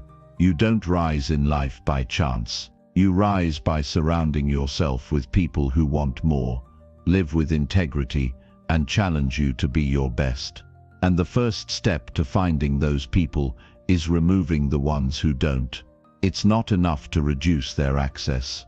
You have to cut it off fully.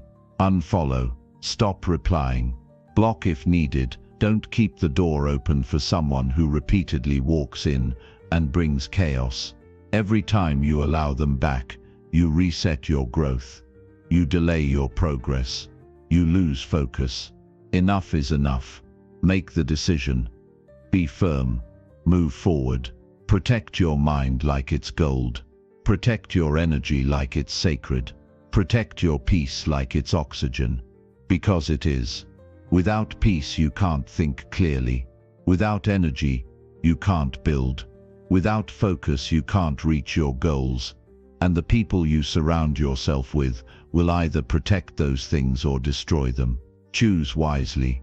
You're not here to convince anyone to treat you right. You're not here to fix someone who refuses to grow. You're here to live with purpose, to build with clarity, to rise with intention. And that means being ruthless about your environment. Ruthless doesn't mean cold. It means committed. Committed to your growth. Committed to your peace. Committed to becoming everything you're capable of. If someone is constantly negative, always critical, never supportive, you must take a step back and ask yourself, why am I keeping this person in my life? Is it guilt? Is it habit? None of those are good enough reasons to stay stuck. You deserve to be around people who bring light, not darkness. People who celebrate your wins and support your efforts. People who speak life into your vision, not death into your ambition. This is your life, not theirs. You don't need their approval. You don't need their permission. You don't need their validation. You need strength, focus, clarity, and courage. And the more you surround yourself with people who drain you, the less you'll have of all four. Make the choice today to protect your future by filtering your circle. Walk away without fear. Stand tall in your decision. Don't look back. Don't apologize for wanting peace. Don't explain your need for space. Don't shrink your boundaries to fit someone else's comfort. You're not being harsh. You're being responsible. You're doing what's necessary. And years from now you'll look back and realize that was the moment your life started moving forward. You don't need 100 people. You need the right few. And you'll never find them if you're still holding space for the wrong ones. Clean your environment. Protect your path. Cut the weight. And give yourself the gift of peace, clarity, and forward motion. Because the people you allow in will either carry you higher or hold you back. Choose your direction. Then choose your circle to match. Lesson 10. Decide clearly and stick firmly with your choices. Your life will only start to move forward the moment you start making clear decisions and stand by them with full commitment. Every time you hesitate, delay, overthink, or second guess, you weaken your momentum and create confusion inside yourself. Growth requires clarity. Progress demands firmness. The people who rise, the ones who lead, the ones who finish what they start, they are the people who decide with purpose and do not allow their emotions to break their decisions when it gets uncomfortable. Too many people live in a constant loop of indecision. They start something, pause halfway, switch directions, and then wonder why nothing is working. They lack results not because they're not capable, but because they never actually choose anything with full commitment. They dip their toes into things hoping for certainty, but certainty doesn't come before you commit. It comes after you prove to yourself that you're serious. You don't need endless options. You need a firm choice, a direction, a reason, and then you need to follow through when it's not easy. Making a decision is not just about selecting an option. It's about eliminating the distraction of everything else. It's about closing the door on hesitation. It's about standing up and saying, "This is what I'm doing, and I'm going to give it everything I have." The moment you do that, your energy becomes focused, your effort becomes powerful. You stop spreading yourself thin trying to keep every door open. You don't need every door. You need the right one, and you need to walk through it fully. The reason most people stay stuck is because they never fully commit to anything. They try a little bit of this, a little bit of that. They stop when it gets hard. They change their minds when things don't feel exciting. But success is not built on excitement. It's built on follow-through. It's built on the ability to show up when no one claps, when progress is slow, when self-doubt shows up. That's when your decision gets tested. And if your decision was half-hearted, you'll quit. But if your decision was made with full clarity and full strength, you'll push through. And that's where the reward is found. You cannot keep changing your mind every time you feel discomfort. You must learn to sit in it, to grow through it, to adjust your actions but not your direction. If your direction changes every few weeks, your foundation will stay weak. You don't build a strong life jumping from one thing to the next.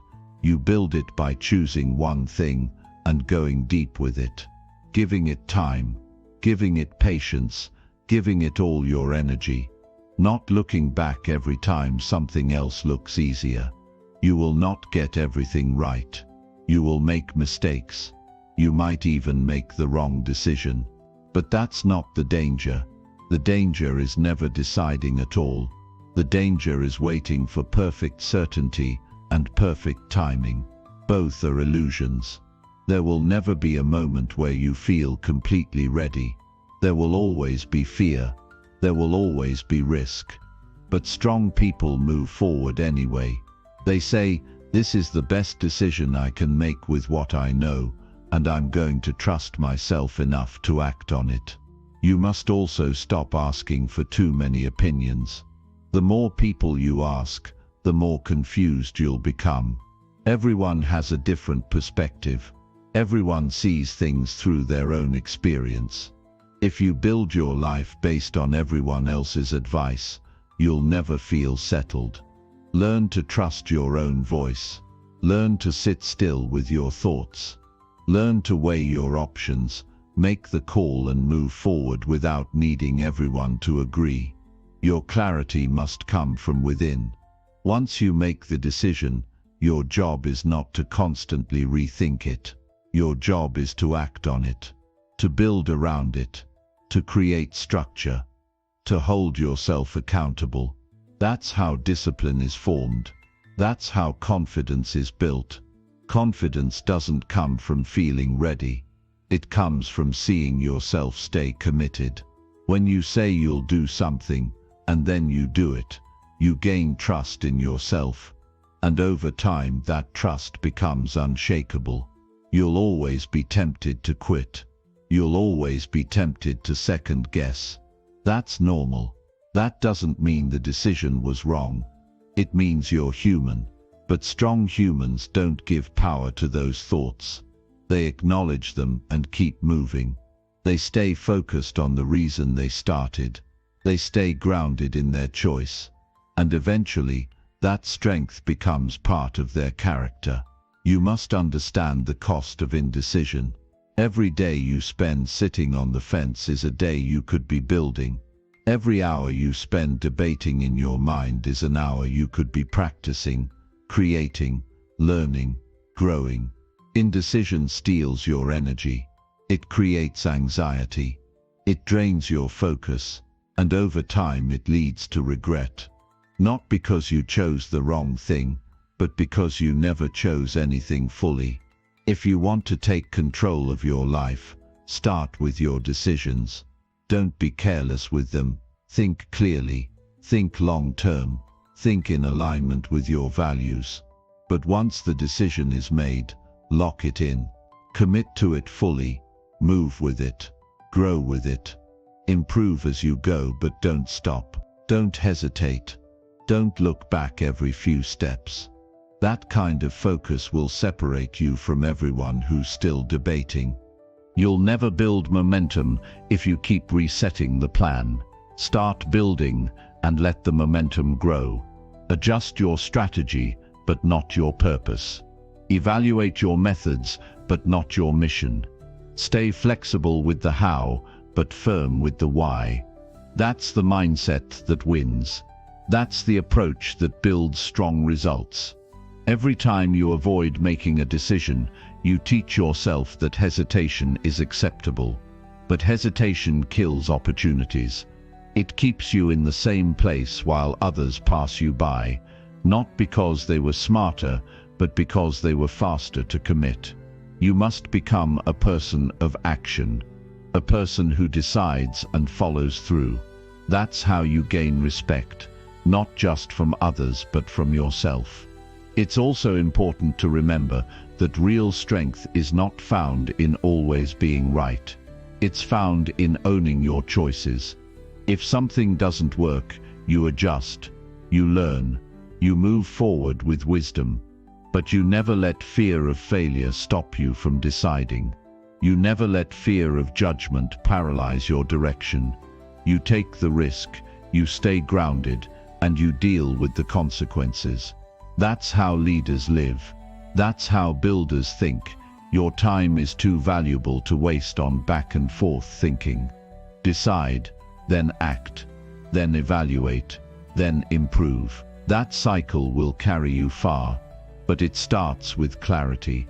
It starts with saying, "This is where I'm going," and refusing to let doubt pull you in every direction. Doubt is natural, but decisions are stronger. If you feed the doubt, it grows. If you feed the decision, it strengthens. When you meet people who live with focus and purpose, it's not because their lives are easier. It's because they decided who they wanted to be. They cut off the options that didn't align. They weren't perfect, but they were clear, and that clarity gave them an edge. Because while everyone else was questioning and waiting, they were moving, they were building, they were becoming. Let today be the day you stop overthinking and start choosing. Let today be the day you stop waiting for someone to tell you it's okay. You know what you need to do. You know what direction is calling you. You know what kind of life you want to build. Make the decision. Own it. Live it. Let your actions reflect it. Let your focus protect it. Let your consistency prove it. And when things get hard, don't run. Don't switch paths just because it's difficult. Difficulty is part of the process.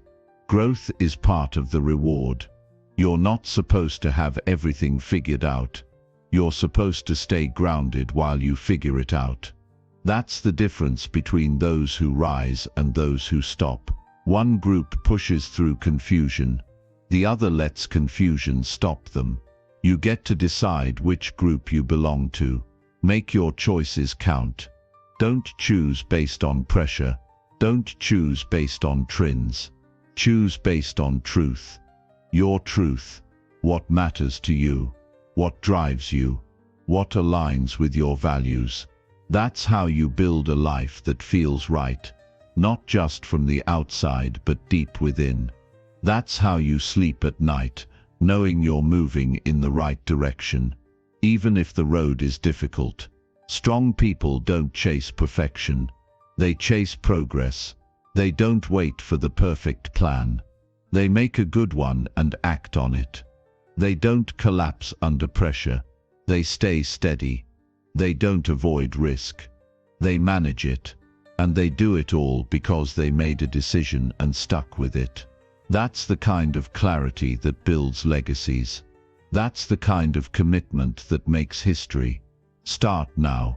Decide who you want to become. Decide what you will no longer tolerate. Decide what matters most. And don't look back. Keep walking, even when it's slow. Keep building, even when you're tired. Keep believing, even when it's quiet. The people who keep going are not the ones with the best plans. They are the ones who decided and refused to turn back. And when you look back a year from now, 5 years from now, you'll see the difference. Not just in what you achieved, but in who you became. You'll see the strength, the clarity, the character you built, not by accident but by decision. So decide. And don't break your word to yourself. Your future depends on it. Lesson 11. Conquer your fears by facing uncomfortable situations daily. Fear does not disappear by waiting. It does not shrink by ignoring it. It does not dissolve just because you want it gone. Fear only loses its grip when you stand in front of it and move anyway. If you want to live with confidence, strength, and freedom, you have to learn to face uncomfortable situations every single day. Not once in a while, not when you're forced into it. Daily. That's how fear weakens. That's how courage is built. Not in your head, not through motivational words, but through action when you'd rather run the other way. Most people live inside an invisible prison, one built entirely from fear, fear of rejection, fear of judgment, fear of failure, fear of being seen, fear of speaking up, fear of not being good enough. And so they build routines around avoiding discomfort. They walk the same paths, speak to the same people, stay in the same roles, and limit themselves, not because they lack talent, but because they obey fear. That life looks safe on the surface, but it eats away at your potential. Every time you back down from something that challenges you, you train your mind to believe you're not capable. And the longer you obey fear, the more believable that lie becomes. The only way to break it is through direct confrontation. You don't wait until you feel brave. You don't wait until the fear disappears. You act while it's still present. You step forward with shaky hands. You speak with a racing heart. You try even when doubt fills your mind. That's what separates those who rise from those who stay stuck. The ones who grow are not fearless. They're just willing to take action before they feel ready. They know that on the other side of fear is the strength they're looking for, and the only way to get there is through. Facing uncomfortable situations doesn't have to mean jumping into extremes. It means doing the things that stretch you just beyond your current level. It means starting that difficult conversation instead of avoiding it. It means applying for the opportunity you've been talking yourself out of. It means showing up to the room where you don't feel ready. It means saying yes when everything inside you wants to say no just to stay safe. These small acts done daily create powerful internal shifts. You don't have to do something massive today. You just have to do something that scares you a little, and tomorrow you do it again. The truth is, fear is not the enemy, it's a signal. It tells you where the edge of your growth lives. If something scares you but it also matters to your future, that's exactly where you need to go. Fear will try to convince you to wait, to prepare more, to think about it a little longer, but that voice isn't trying to help. It's trying to keep you still, and if you listen, your life will shrink. Not because you didn't have a chance, but because you didn't take it. There is no easy path to building confidence. The only real confidence is earned, and you earn it by doing hard things. You earn it by walking into fear over and over again until you stop seeing it as something that controls you. When you face what you fear, you prove to yourself that you can handle more than you thought. That truth rewires your self-image. It changes how you see yourself.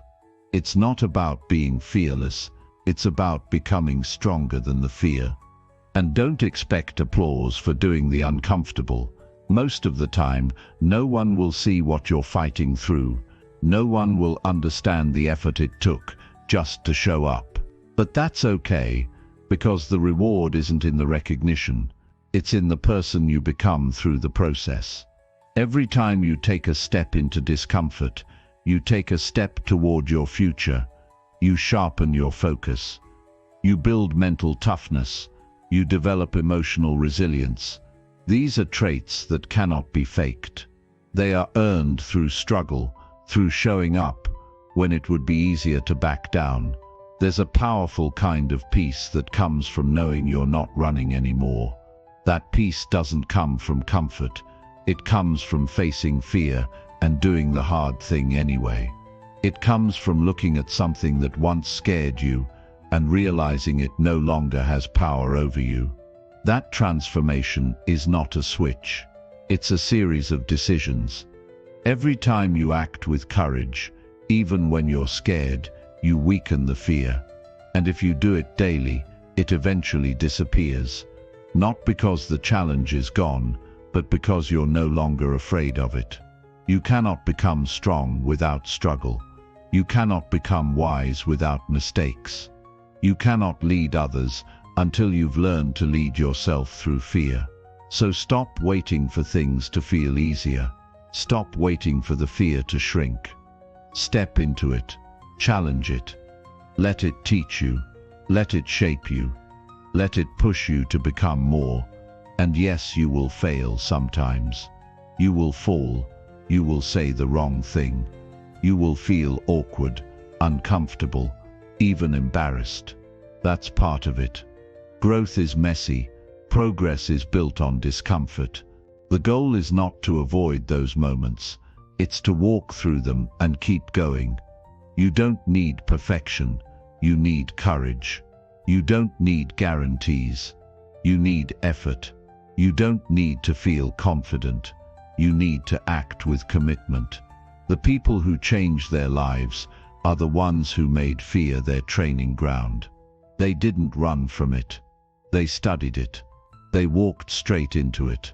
And with every step, they got stronger. They stopped asking, "What if I fail?" and started asking, "What can I learn if I try?" That shift changes everything, because now fear becomes fuel. It becomes direction. It becomes the signpost that shows you where the next level of your life begins. You have to ask yourself, how long are you willing to stay stuck in the same place just to avoid feeling uncomfortable? How many opportunities have you missed because fear told you to sit still? How many times have you let someone else's opinion keep you from speaking your truth? At some point, you have to decide that enough is enough, that staying small hurts more than trying and failing, that the pain of staying the same is heavier than the discomfort of growth. You were not born to live cautiously. You were not built to hide from life. There is strength inside you that you haven't even accessed yet, not because it's missing, but because it's waiting for you on the other side of action. Every uncomfortable step you take becomes proof that you're becoming someone new. And that proof builds belief, and belief drives everything. Start today. Choose something small that scares you and do it. Speak the truth you've been holding back. Take the action you've been avoiding. Say yes to the thing you keep telling yourself you're not ready for. Face the moment. Step into the challenge, and do it again tomorrow. Let that become your way of life, not just a one-time event. A daily habit, a commitment to fear facing.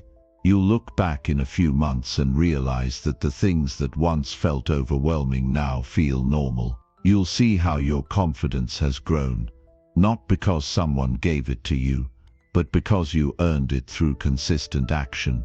You'll see how your courage has evolved, not through ease but through effort. That's the kind of growth that lasts. That's the kind of power that can't be taken away. So stop running, stop hesitating, stop doubting. Fear will always be there, but it doesn't have to own you. It doesn't get to decide your life. You do. And if you want to live with strength, clarity, and purpose, then make fear your signal, not your master. Let it show you where you need to grow. Let it guide you toward your next step. And then take that step. No matter how small, no matter how shaky. Take it. Again and again. Until the fear breaks and your life expands beyond anything you thought possible. Lesson 12. Speak less, listen more, and understand people deeper. If you want to connect with people, grow strong relationships, and lead with clarity, you need to speak less and listen more. It's one of the most powerful decisions you can make, not just for your communication, but for your personal growth. Most people talk too much. They interrupt. They respond before they understand. They speak to be heard, not to connect. But those who learn to listen, not just with their ears but with their full attention, gain a deep advantage in life. Listening opens doors. It builds trust. It reveals what others are really saying beneath the words. It helps you see people, not just hear them. When you slow down and give someone your full attention, you're not just being polite, you're being present. You're creating space for understanding. You're telling that person, "You matter enough for me to pause my world and enter yours." That act builds influence without needing to raise your voice. It earns respect without demanding it. People don't remember most of what you say, but they always remember how you made them feel. And when you truly listen, people feel seen. There is a difference between hearing and listening. Hearing is passive. It requires no effort. But listening is active. It takes patience. It demands focus. It means being willing to let go of your desire to speak, just so you can absorb what the other person is trying to express. And sometimes what they're saying isn't in their words, it's in their tone, their eyes, their hesitation, their silence. If you're too busy waiting for your turn to talk, you'll miss all of that. You'll miss the meaning behind the message. You'll walk away with surface-level understanding and wonder why your connections feel shallow. People open up to those who don't rush to fix, respond, or dominate the conversation. They open up to those who allow silence, to those who stay curious, to those who genuinely want to understand, not just reply. That kind of listening is rare, and that's why it's valuable. It requires that you care more about learning something than proving something. It requires that you hold your ego back long enough to make space for someone else's truth. It's not about being silent, it's about being intentional. You learn more by listening than by speaking. You grow faster, you become sharper, you avoid mistakes, you learn how people think, how they feel, what they need. You pick up on details that others miss. And in every area of life, from leadership to business to relationships, those details matter. They make you more effective. They give you insight. They help you see what's really going on when others only see the surface. Speaking too quickly, too often, or too loud can weaken your presence. The more you talk without listening, the more noise you create, and noise pushes people away, but quiet confidence draws people in.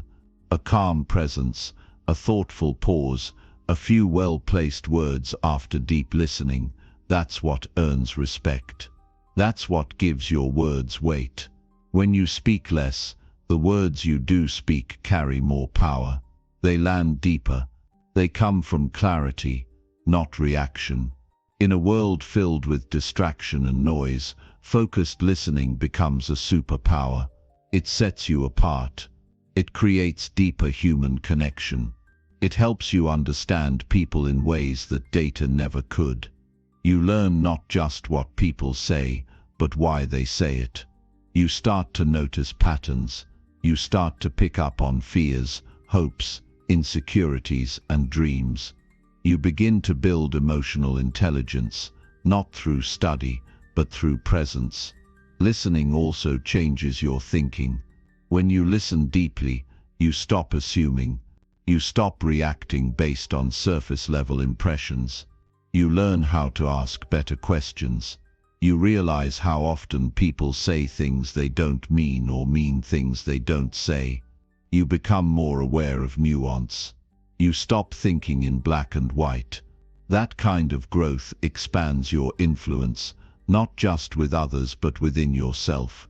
Too many people lose opportunities, relationships, and respect simply because they don't listen. They dominate every space they enter. They always need the last word. They mistake volume for influence. But true influence doesn't need to shout. It doesn't need to overpower. It's built through presence, awareness, and empathy. And the foundation of all three is deep listening. There is wisdom in restraint. When you speak less, you give others a chance to reveal more. You let them show you who they are. You let them speak through their experience, not just your assumptions. And in that space, trust grows, understanding grows, and your own wisdom deepens. Because every person you meet knows something you don't. Every story carries a lesson you haven't heard yet. And if you're too busy speaking, you'll miss it all. Listen not just to respond, but to understand. Listen even when you disagree, especially when you disagree. That's how you learn to think outside your own perspective. That's how you become someone who leads with empathy, not just logic. Because not everyone needs advice. Not everyone is asking for a solution. Sometimes they just need to feel understood. And the moment they do, something powerful happens, resistance lowers, trust rises, and connection begins. When you listen more, you also gain clarity with yourself. You become more aware of your own thoughts, habits, and emotional triggers. You begin to observe instead of react. You start to understand your own patterns. And with that self-awareness, you make better decisions. You stop talking your way into stress. You stop arguing over things that don't matter. You learn the value of silence, the strength of patience, the power of timing. You also protect your energy. Speaking drains energy. Listening preserves it. When you always feel the need to talk, to convince, to impress, you exhaust yourself. But when you listen, you learn. You recharge. You gather insight before action. And when you do speak, you do it from a place of strength, not emptiness. Listening isn't about being quiet all the time. It's about knowing when to be quiet and why. It's about choosing silence because it serves the moment. It's about creating space so others can step in. It's about holding your words until they serve a purpose.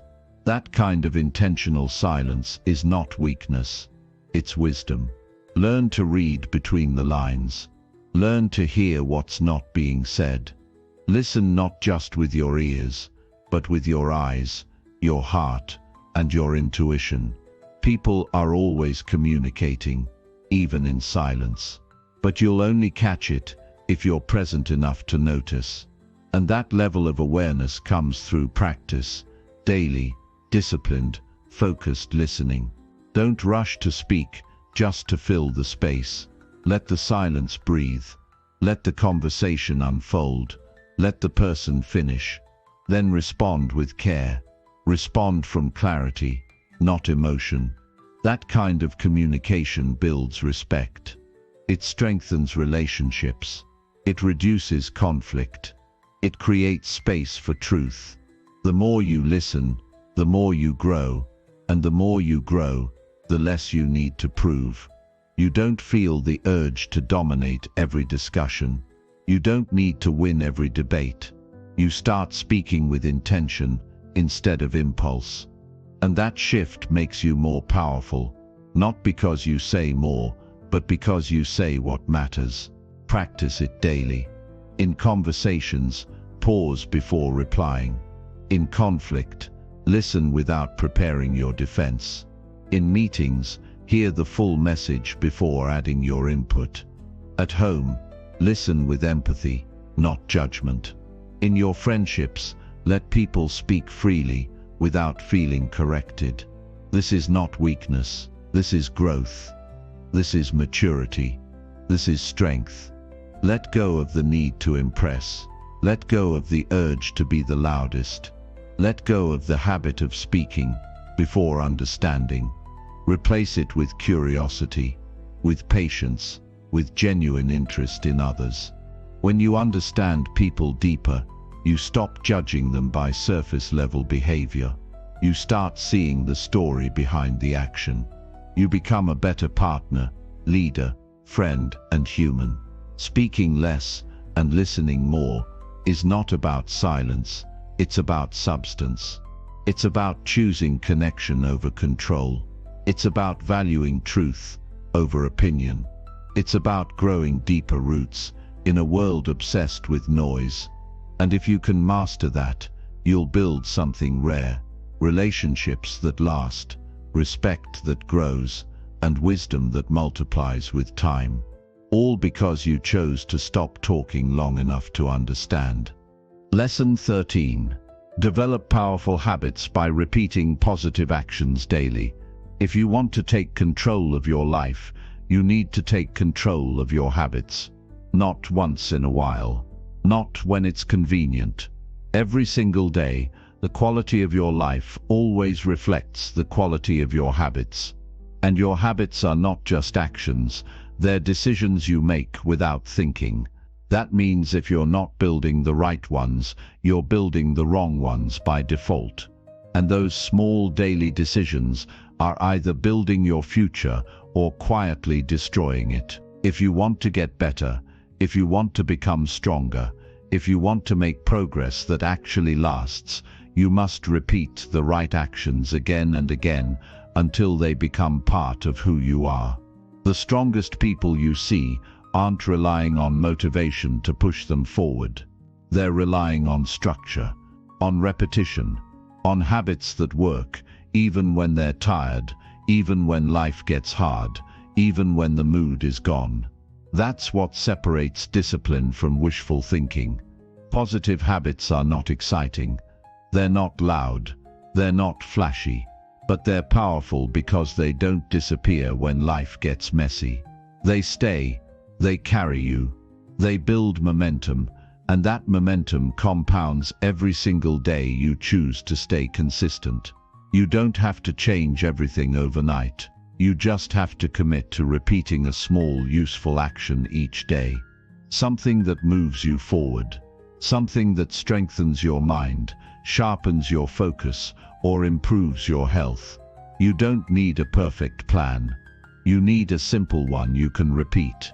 That's what turns effort into identity. It's not about intensity. It's about consistency.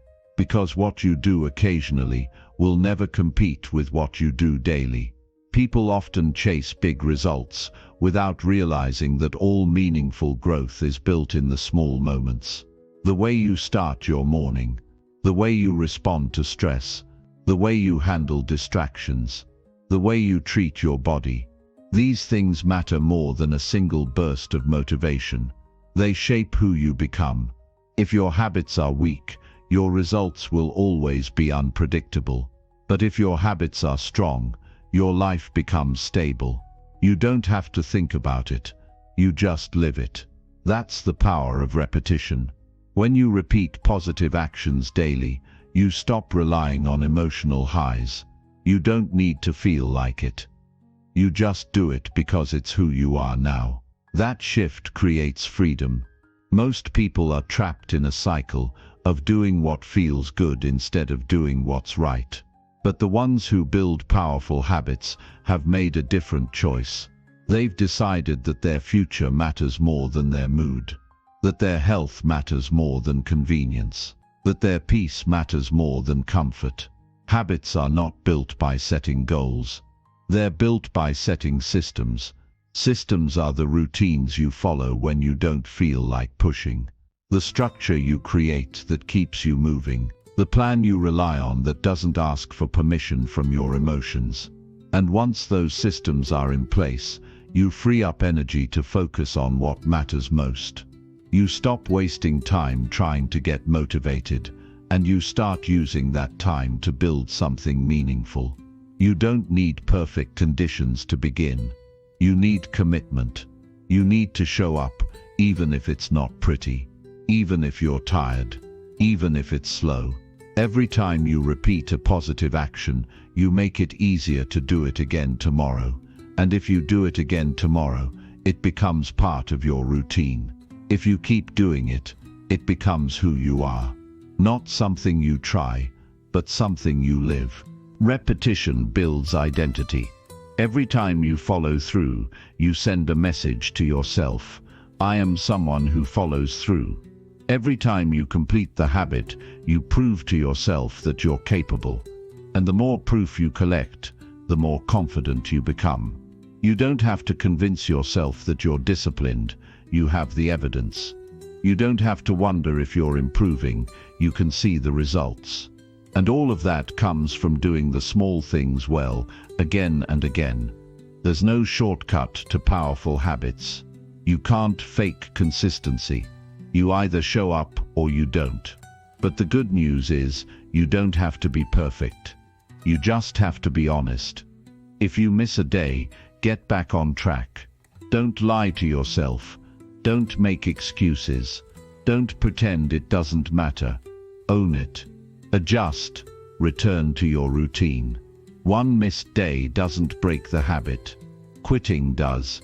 The longer you repeat the right actions, the less effort it takes. Your brain starts to automate the behavior. You don't have to think about brushing your teeth. You just do it. You don't need to argue with yourself about showing up. You're already moving. That's the magic of habit. It turns hard decisions into automatic behavior. It removes friction. It saves energy. It creates room for growth. And this isn't just about productivity. This is about living a life with direction. Without habits, your day is ruled by emotion, distraction and impulse. You'll waste hours on things that don't matter. You'll drift instead of decide. You'll react instead of build. But with habits, your life gets structure. You become intentional. You start directing your energy instead of leaking it everywhere. That difference creates results. When you develop powerful habits, you start to believe in yourself again. Not because you've achieved everything, but because you know you're showing up. You know you're doing your part. And that belief builds strength. You feel calmer, you feel focused, you feel aligned, because you're not living in chaos anymore. You're not making the same mistakes on repeat. You're building a foundation. You must choose your habits carefully. Everything you repeat becomes part of you. If you repeat complaining, it becomes your identity. If you repeat procrastination, it becomes your pattern. If you repeat discipline, it becomes your power. What you allow becomes your standard. And your standard shapes your results. Don't let weak habits shape a strong life. Build better patterns. Start now. Keep going. Even when it's hard. Choose habits that support your vision. Choose habits that sharpen your mind, protect your body, strengthen your relationships, and expand your thinking. Write your goals and match your habits to those goals. Ask yourself, what does the version of me I want to become do every day? Start doing those things, even on a small scale, then keep doing them. That's how you close the gap between where you are and where you want to be. And don't wait for motivation. Motivation is a spark, but habit is the fire. Motivation fades, habits stay. Build the system, follow the process. Let discipline carry you when the excitement wears off. You won't always feel like it, but that's why you need habits. They carry you through the days when your feelings try to stop you. Track your progress. Celebrate consistency, not perfection. Reward yourself for staying on course. Notice how your thinking changes. Notice how your energy improves. Watch how your results compound. And remember, it's not about doing it once. It's about doing it every day. The power is in the repetition. You'll look back one day and realize how far you've come. Not because of one big decision, but because of thousands of small ones. Not because of one dramatic moment, but because of daily quiet commitment. That's how greatness is built. That's how confidence is formed. That's how discipline becomes identity. By repeating what works. Every day, without excuse. Start now. Don't wait for a better time. Choose one small habit that matters. Keep it simple. Make it count. And commit to doing it daily. Then build on it. Add another. Create a rhythm. Stick to it. Protect it. And watch your life begin to transform. Not by accident, but by design. One habit at a time. One day at a time. One strong decision at a time. That's how powerful habits are built. And once they're built, they take you further than motivation ever could. Lesson 14. Reject excuses completely and always take full ownership. Nothing will keep you stuck longer than making excuses for why your life isn't where it should be. The moment you make an excuse, you hand your power to something outside of yourself. You say, I'm not responsible. And as soon as you do that, you also say, I can't change this, because you can't change what you don't take ownership of. If you want your life to move in a new direction, the first thing you must do is reject every excuse and take full ownership of your habits, your decisions, your results, your mindset, and your future. Ownership isn't a theory, it's a personal decision to stop blaming and start building. Excuses feel comfortable in the short term because they remove pressure. They give you a story that explains your inaction. They let you feel safe for another day. But that comfort is dangerous because it blocks growth. It turns days into years. And over time, you wake up stuck in the same cycle, wondering what happened. You'll say life is unfair, but what's really happening is you gave your authority to your excuses. You believed them, you repeated them, you protected them, and they returned the favor by keeping you average. The truth is simple: if you want to change your life, you have to stop making excuses. All of them. Not just the ones that are easy to see, but the ones you've been telling yourself for so long, you've started calling them facts. Things like, I don't have time. It's not the right moment. People like me don't succeed. It's too late for me. None of those are facts. They're choices. You can find time. You can create your moment. You can rise above your story. But only if you stop defending the lie and start standing up for your potential. People waste years waiting for better circumstances, but life is never going to line up perfectly. Things will always be messy. You'll always be busy. Something will always feel like it's missing. The people who succeed are not the ones who have the best conditions. They are the ones who say, I'm responsible anyway. They don't blame the economy, their past, their upbringing, or their situation. They wake up, look in the mirror, and say, if this changes, it starts with me. That mindset creates transformation. It forces you to grow, because now you're not just thinking about improvement, you're acting on it. You're not waiting for change, you are change. That's the power of ownership. It puts the focus back where it belongs, on what you can do, on what's in your hands, on what you can control today. Taking ownership doesn't mean you blame yourself for everything. It means you take full responsibility for how you respond, how you show up, and what you choose to build going forward. It means you stop waiting for someone else to fix it. You stop hiding behind circumstances. You stop expecting a lucky break.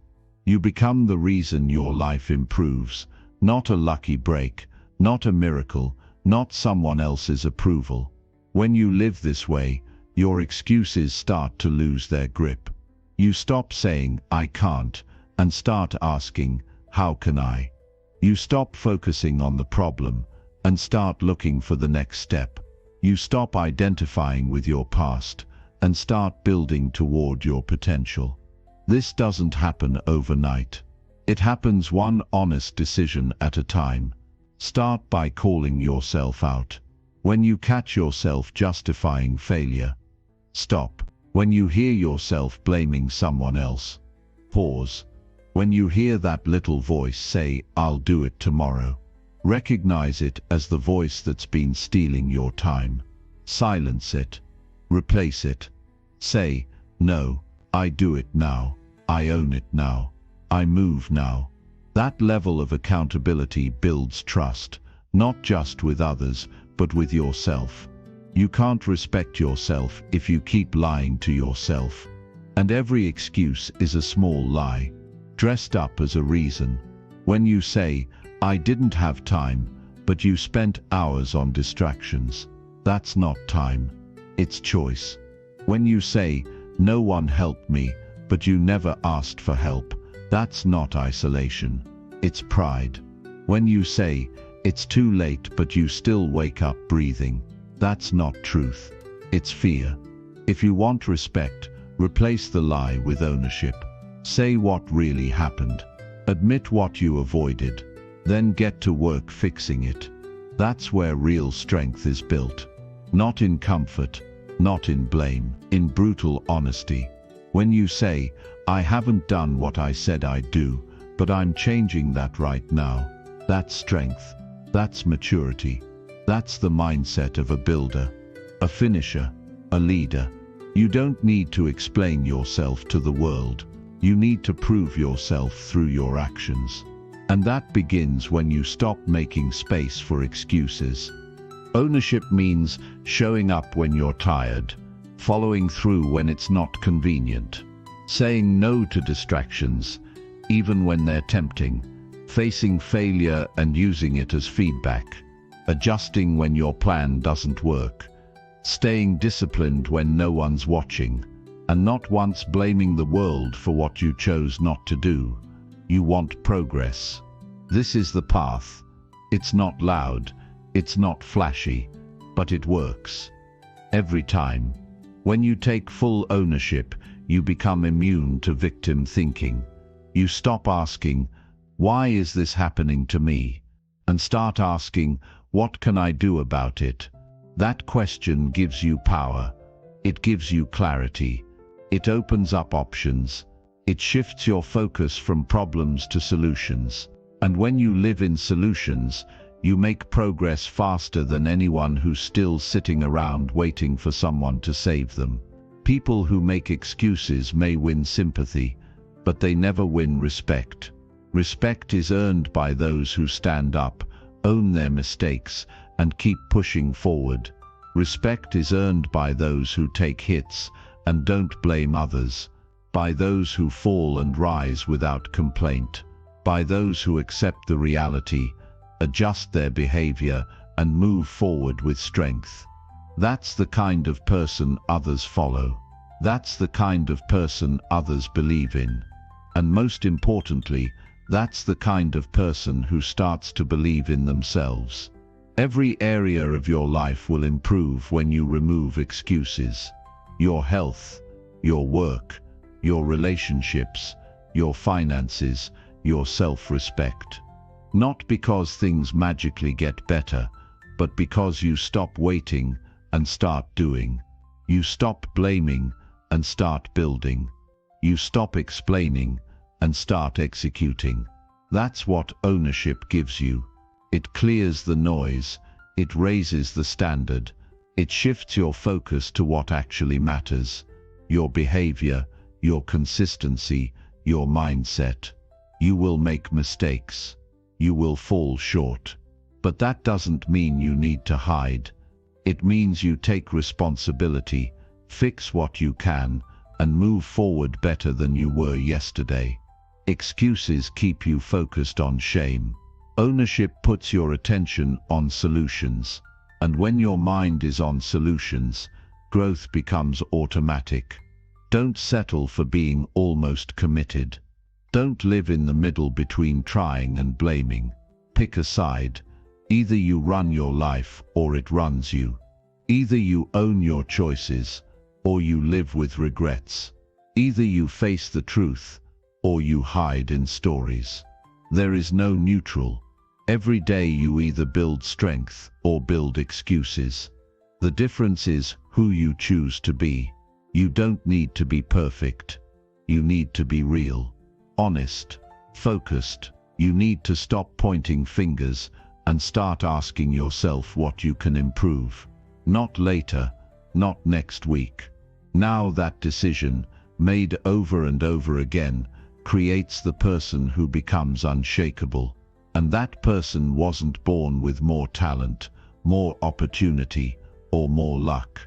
They just decided to stop running and start owning everything. If you want a better future, stop explaining why you haven't started. Stop blaming your surroundings. Stop waiting for approval. Take the first step, and then take another. If it doesn't work, adjust. But don't stop.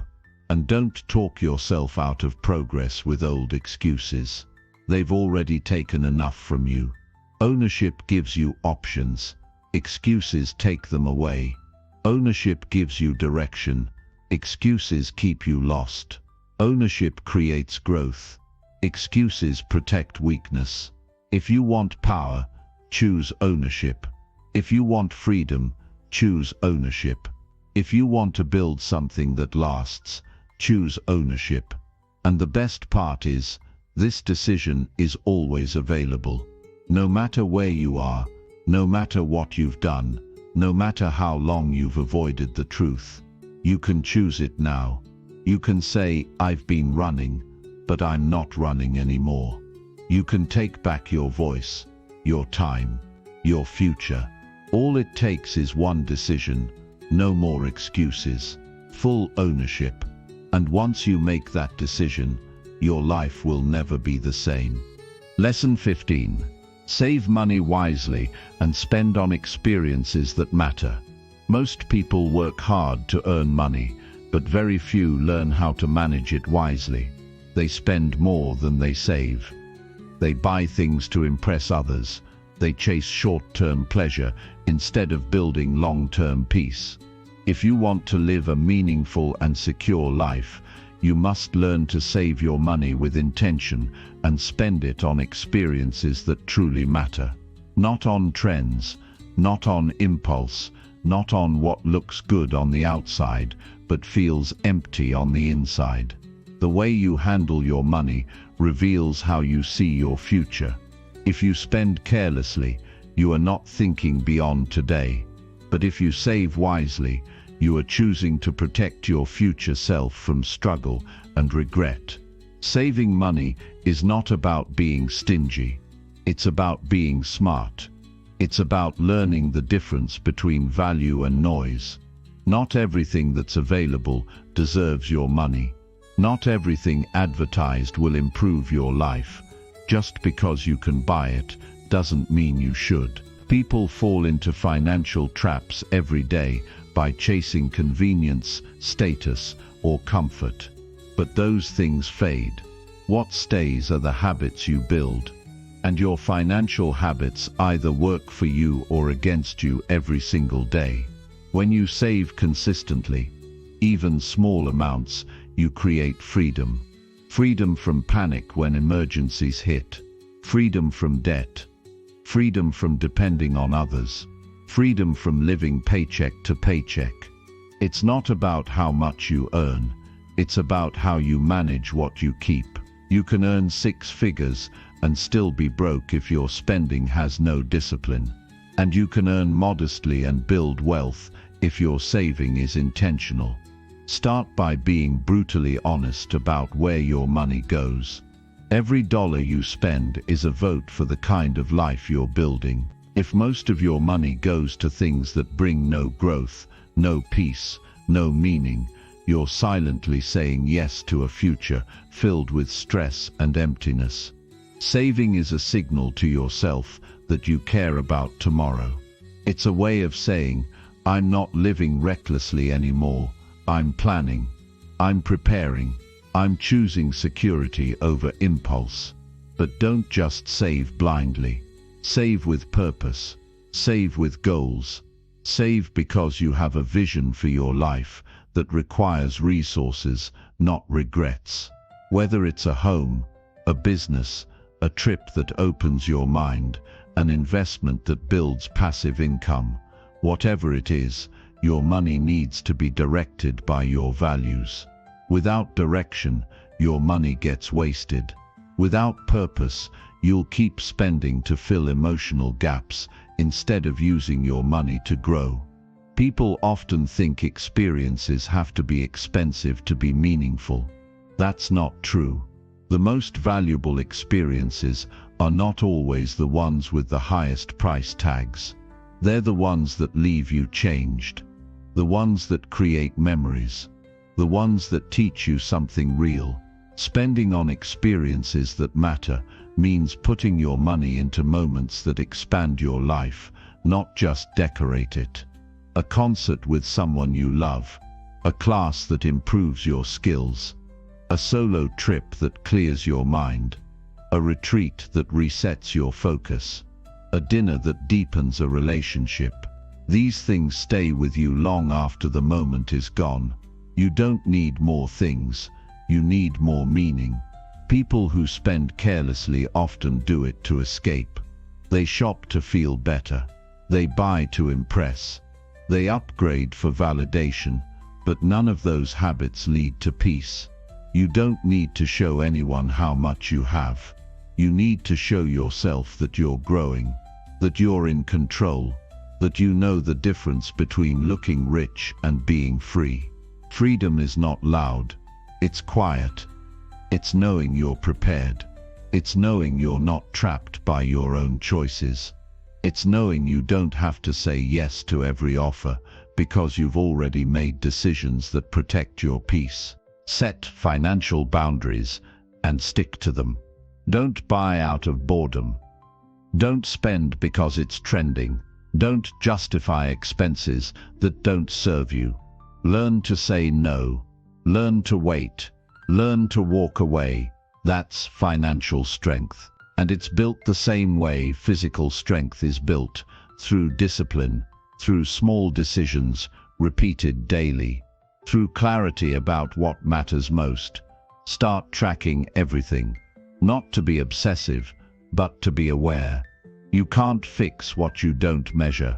Most people think they're not bad with money until they look closely. But when you see where every dollar goes, you'll start making better choices. You'll stop spending without thinking. You'll stop making excuses. You'll start asking yourself, does this move me closer to the life I want or further away? That question alone can change your financial future. Build the habit of saving automatically. Pay yourself first. Before you buy anything, before you pay bills, set something aside, even if it's a small amount. Treat saving as a priority, not an afterthought. Don't wait until there's money left over. There's rarely anything left over when saving is optional. Make it non-negotiable. And once that habit is locked in, you'll start to feel stronger. Not because you're rich, but because you're responsible. Learn how money works. Learn about interest. Learn about investments. Learn how to build assets. Learn how to protect what you earn. Don't avoid financial literacy because it feels overwhelming. Your ignorance costs you more than your effort ever will. Read. Ask questions. Start small. Knowledge compounds the same way money does. The more you know, the more confident you become in every decision you make. Cut expenses that add nothing to your life. Cut subscriptions you don't use. Cut trips that leave you drained. Cut habits that burn your income and leave you with regret. That's not sacrifice, it's strategy. And with that saved money, start redirecting it toward experiences that fuel your soul, your learning, your relationships, and your legacy. Use your money to grow, not just to consume. Buy books instead of gadgets. Pay for mentors instead of distractions. Fund experiences that expand your mind instead of ones that just waste your weekend. Money is a tool. It's not the goal. It's not your worth. It's not your identity. But when used wisely, it can help you create a life of peace, strength, and freedom. And when used carelessly, it can trap you in stress, insecurity, and dependence. Don't wait until you're older to figure this out. Start now. Every dollar you respect becomes a brick in the foundation of your freedom. This isn't about being perfect. It's about being intentional. You will make mistakes. You will spend on the wrong things sometimes. That's part of the learning. But the key is to reflect, adjust, and keep moving forward with more clarity than you had before. The goal isn't to hoard, it's to use your money in a way that serves your life, not distracts from it. Be generous, but be wise. Give to others, but don't forget to give to your future. Enjoy life, but don't build a life that only feels good today and falls apart tomorrow. Learn to live below your means so you can live above stress.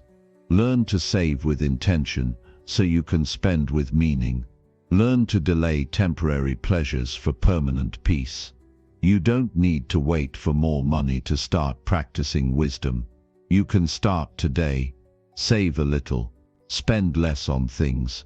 Choose experiences that feed your mind and heart. Create a lifestyle that reflects purpose, not pressure.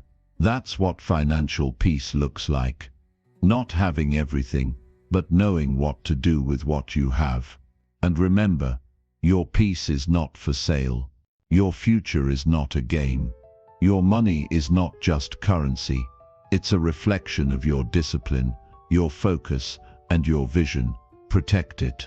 Use it with care, and spend it where it counts. On growth, on healing, on wisdom, on real moments. Because those are the only things that stay. Everything else fades. But the way you choose to live, grow and give, that stays with you for life. Lesson 16. Show gratitude openly to increase your inner happiness. Most people go through life searching for more without realizing they're already surrounded by things they once wished for. The house they live in, the people they know, the opportunities they have, the strength they've built. But because they've never learned to express gratitude openly, they stay disconnected from the joy those things could bring. If you want to increase your happiness, your peace, your sense of meaning, then you need to stop overlooking what's right in front of you. You need to speak it, feel it, share it. Gratitude is not a weak emotion. It's one of the most powerful choices you can make every day to raise your energy, shift your focus, and calm your mind. Gratitude isn't about pretending everything is perfect. It's about choosing to find what's still good even when things aren't. When you train your mind to see value in the ordinary, you start creating happiness from the inside instead of chasing it on the outside. You stop needing everything to go your way just to feel at peace. You stop waiting for something big to happen to feel alive. You begin to feel connected to life just as it is, because you finally notice what's already working. When you hold your gratitude inside and never express it, it starts to fade. You begin to take things for granted. You start treating people like they owe you something. You stop appreciating your progress. That quiet dissatisfaction grows, and even when good things happen, you can't feel them fully. But when you start speaking gratitude out loud, writing it down, showing it through your actions, you bring life back into what was becoming dull. You remind yourself of what really matters. You shift your energy from lack to presence. You wake up to the value of the moment you're living. Start simple. Say thank you more often. Not just when someone gives you something, but when someone gives you time, patience, help, care, or even honest feedback. Say it when it's unexpected. Say it when it's uncomfortable. Say it when it's long overdue. You don't need a special occasion to show appreciation. Every moment is a chance to let someone know they've made a difference in your life, even in a small way. Don't just feel grateful. Act like it. Let your words reflect it. Let your actions show it. Write a message, make a call, speak it face to face. Let people hear the truth while they're still around to hear it. So many people wait too long to express how they feel. They wait until someone's gone, or until it's too late. But gratitude delayed is a moment missed. Say it now. Let it be heard. Let it matter. Your inner peace depends more on your perspective than your position. If you keep focusing on what's missing, you'll always feel empty, even if you gain everything. But if you focus on what's present, you can feel content even when things are uncertain. That shift doesn't happen by accident. You have to train yourself to see the good, to speak it, to feel it deeply, to give thanks for what's small, consistent, and easy to overlook. Gratitude strengthens your relationships. It removes resentment. It softens tension. It builds connection. When you let others know they're appreciated, they feel seen. And when people feel seen, they give more, love deeper, trust easier. One moment of real appreciation can restore years of distance. One sentence of sincere gratitude can rebuild something that was falling apart. Most people don't need more gifts. They need more presence, more truth, more thankfulness. That's how hearts stay open. Gratitude also builds resilience. When life gets hard, the mind wants to spiral. It wants to focus on pain, loss, fear, and regret. But gratitude pulls you back. It doesn't erase the pain. It gives you something to hold on to. It reminds you that even now, there's something left. Some strength, some love, some peace, some beauty. Gratitude keeps you grounded when everything feels unstable. It tells you, you're still here, you're still breathing, and there's still something worth fighting for. Make it a daily practice. Not once a year, not only when life feels good. Every day, before you speak, think about one thing you're thankful for. Before you go to sleep, reflect on something that went right. Before you complain, pause and shift your view. Before you criticize someone, remember something they did for you. These tiny shifts build a mindset of strength, and that mindset makes you powerful. Not because life is easy, but because you know how to hold joy and difficulty at the same time. Gratitude doesn't mean ignoring what needs to change. It means changing with perspective. It means growing without forgetting how far you've come. It means pushing forward while still honoring the people and moments that helped you get here. You can want more while still being grateful for what you have. In fact, the more grateful you are, the more motivated you become to take care of what's good and improve what needs work. Don't let your silence make people question their worth. Say it, show it. Speak life into the people around you. Let your family know they matter. Let your friends know you value them. Let your team know you see their effort. These moments create connection, and connection is the root of real happiness. The world moves fast, but gratitude slows it down. It makes space for what's real. It gives you a chance to appreciate the journey, not just the destination. Be grateful for your struggles too, not because they're fun, but because they shape you. They teach you. They make you stronger, wiser, sharper. Look at the hard moments and ask, what did I learn? What did I gain? How did I grow? That's how you turn pain into power. That's how you keep moving with purpose. Your life becomes richer when you notice what you already have. When you look around and say, this is enough, and I can still grow. Gratitude doesn't take away your ambition. It gives it depth. It makes you work not from lack, but from love. Not because you hate where you are, but because you respect yourself enough to build on it.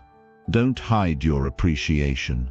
Don't act like it's weak to be thankful. It's the strongest thing you can do. It lifts your mind. It softens your heart. It changes the atmosphere around you. Gratitude doesn't need to be poetic. It needs to be real. Speak it raw. Speak it clearly. Speak it while you can. When you're grateful, you stop comparing. You stop measuring your life by someone else's progress. You stay in your lane. You focus on your path. You honor your own pace. Because you're not chasing a feeling anymore. You're creating one. Inside, daily, quietly, through appreciation. Gratitude makes you more generous.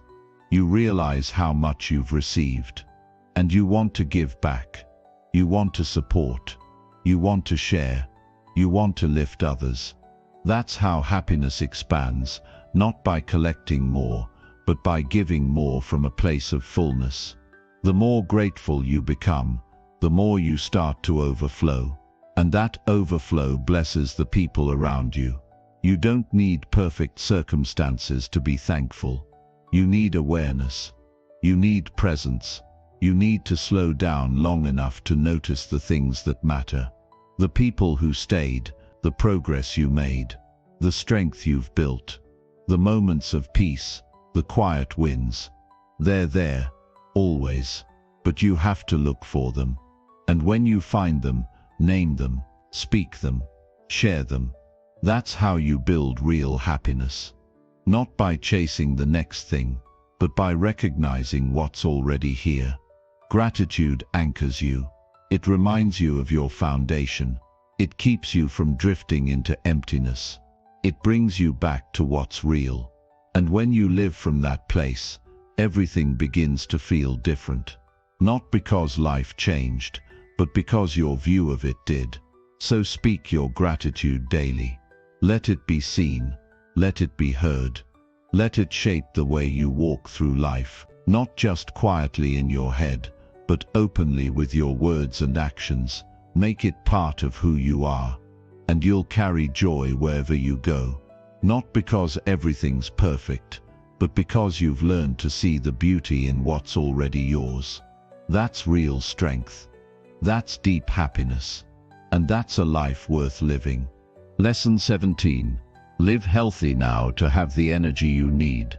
Most people wait until something goes wrong with their health before they take it seriously. They push their body to the limit. They eat without thinking. They sleep when they crash. And they move only when they have to. And then, when their energy is gone, when their mind is tired, when their body starts sending warning signs, they wish they had done it differently. But you don't need to wait for that moment. You can choose to live healthy now before you're forced to.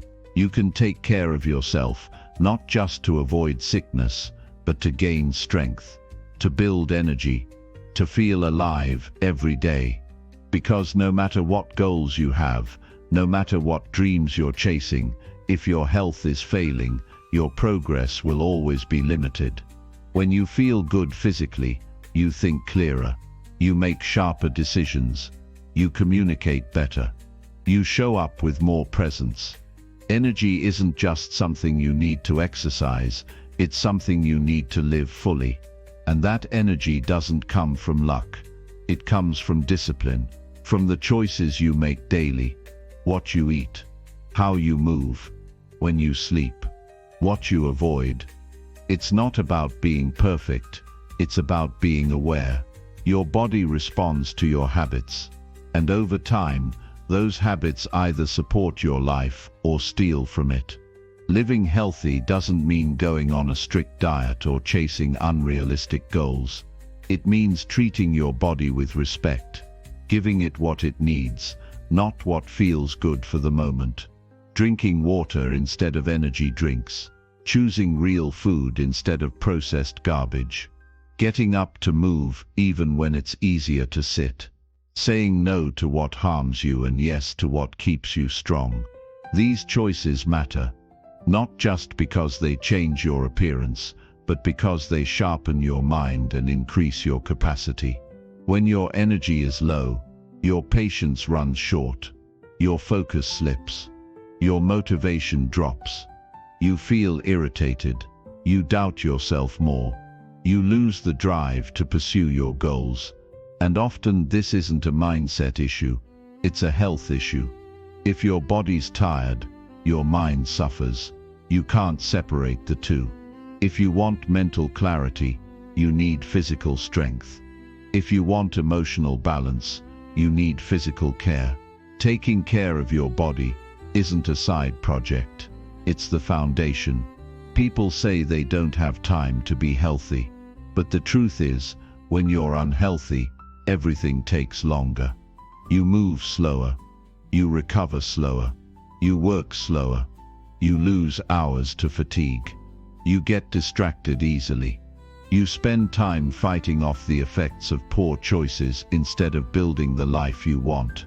Living healthy saves you time. It gives you more hours with clarity, focus, strength, and drive.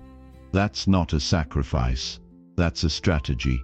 Start by moving every day, even a short walk, even simple stretching. Your body is designed to move. When you don't, it gets stiff. It gets sluggish. Movement wakes it up. It gets your blood flowing, clears your head, and brings you back into your body. It's not about punishing workouts. It's about consistent movement. Make it part of your routine. Treat it like a meeting you can't miss. Fuel your body. Don't just feed it. Food is fuel. What you put in affects how you perform. It affects your brain, your energy, your mood. If you eat garbage, you'll feel like it. If you skip meals and survive on caffeine and sugar, your system crashes, your energy dips. You become reactive instead of intentional. But when you eat to nourish, when you eat for strength, your body gives back. It works with you, not against you. Rest is not laziness, it's repair, it's renewal, it's how your body rebuilds. Sleep is one of the most underrated tools for health and high performance. When you sleep well, your mind resets, your body recovers, your emotions stabilize. If you're always tired, your decisions suffer, your focus fades, you lose passion. Don't wear sleep deprivation like a badge of honor. You don't get extra credit for burnout. You get results from showing up rested, ready, and sharp. Watch what you consume, not just food, but information. Your mental health is tied to your physical health. If you're constantly feeding your brain with negativity, drama, or distraction, your nervous system stays on high alert. You feel anxious. You feel drained. Limit what doesn't serve you. Choose what brings you calm, clarity, and motivation. Your brain needs peace just as much as your body needs fuel. Health also includes how you breathe, how you handle stress, how you treat your environment. Shallow breathing, constant tension, toxic spaces, these things weigh you down. Pay attention to them. Breathe deeply. Create space for stillness. Protect your peace like it's your energy source, because it is. Stress kills energy. It burns through your focus. You must learn how to manage it, how to reset your system daily so it doesn't control your actions. The people who sustain success, who lead with strength, who keep showing up, they're not just focused on goals, they're focused on energy. Because energy is what sustains effort. Without it, even the best strategy falls apart. You don't rise through hustle alone, you rise through alignment. And alignment includes taking care of your body like it's part of your mission, because it is.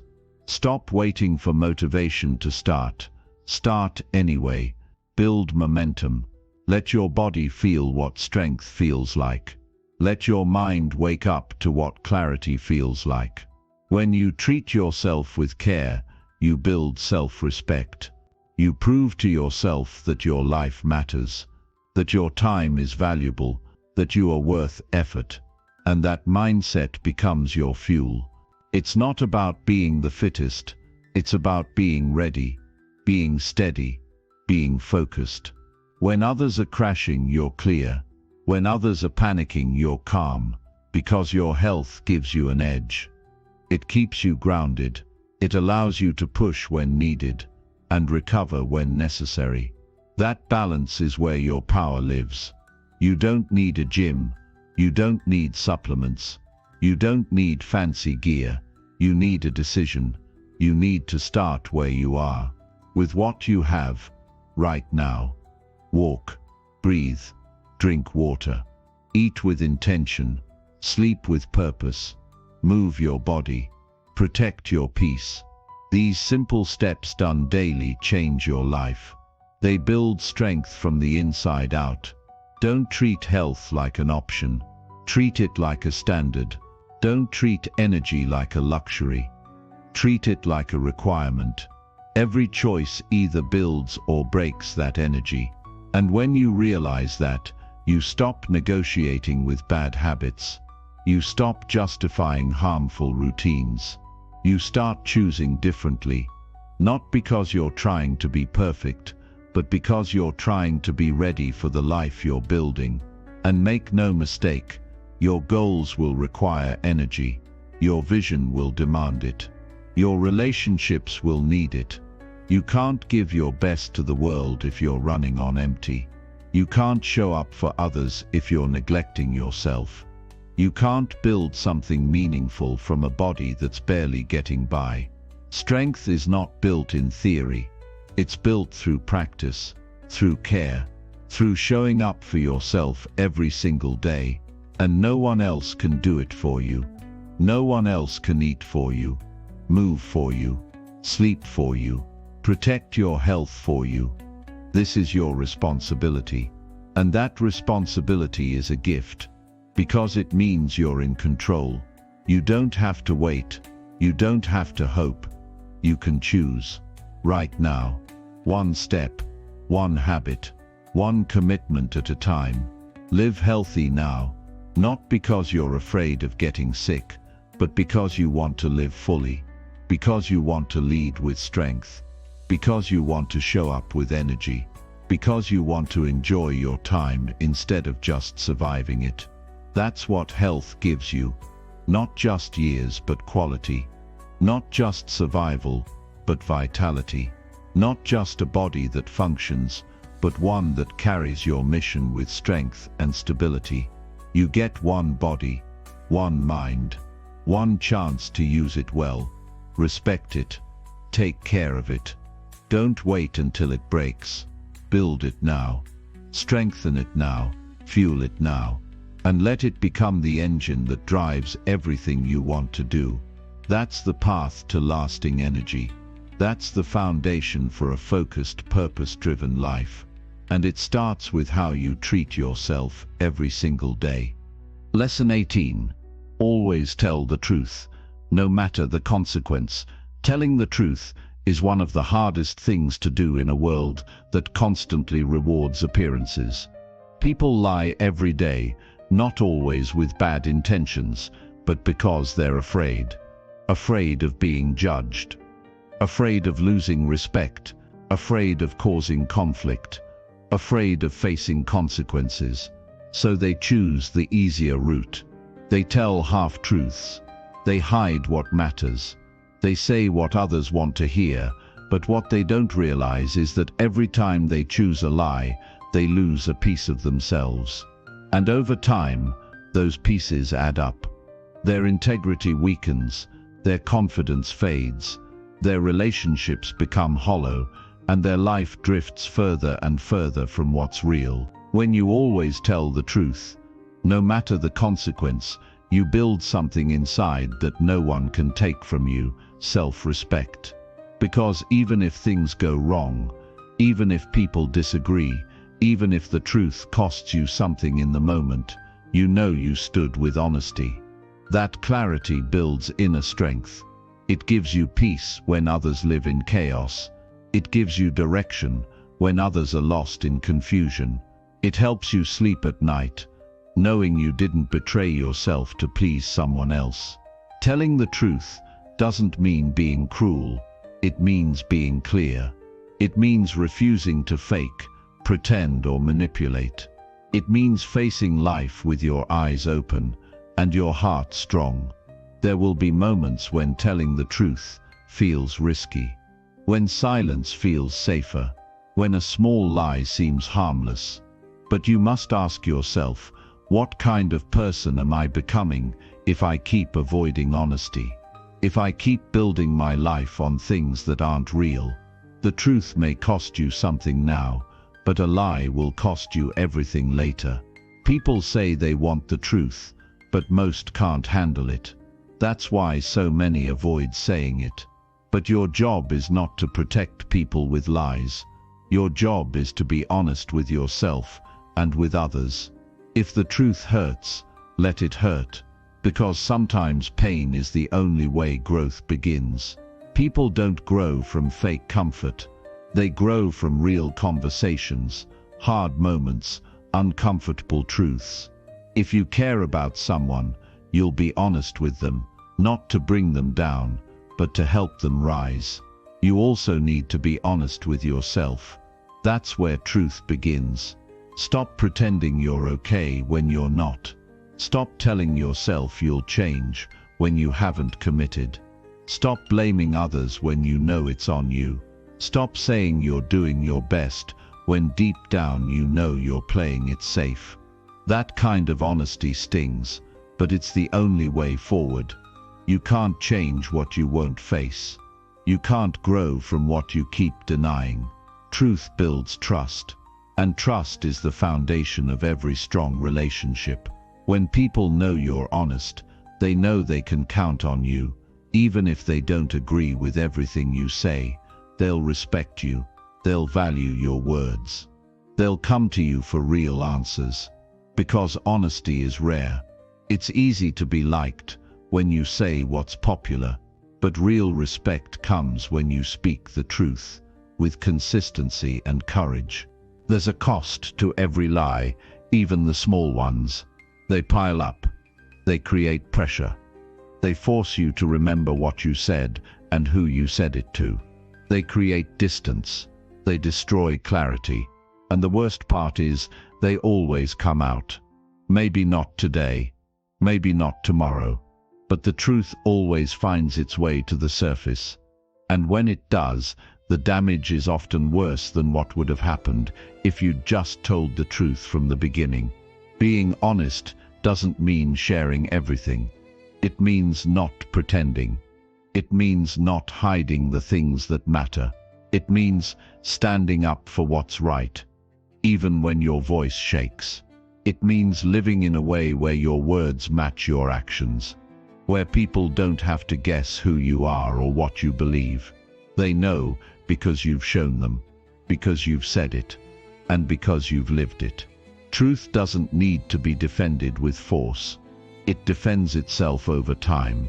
When people lie, they have to constantly cover their tracks. They have to hide, pretend, edit. But when you live with honesty, you're free.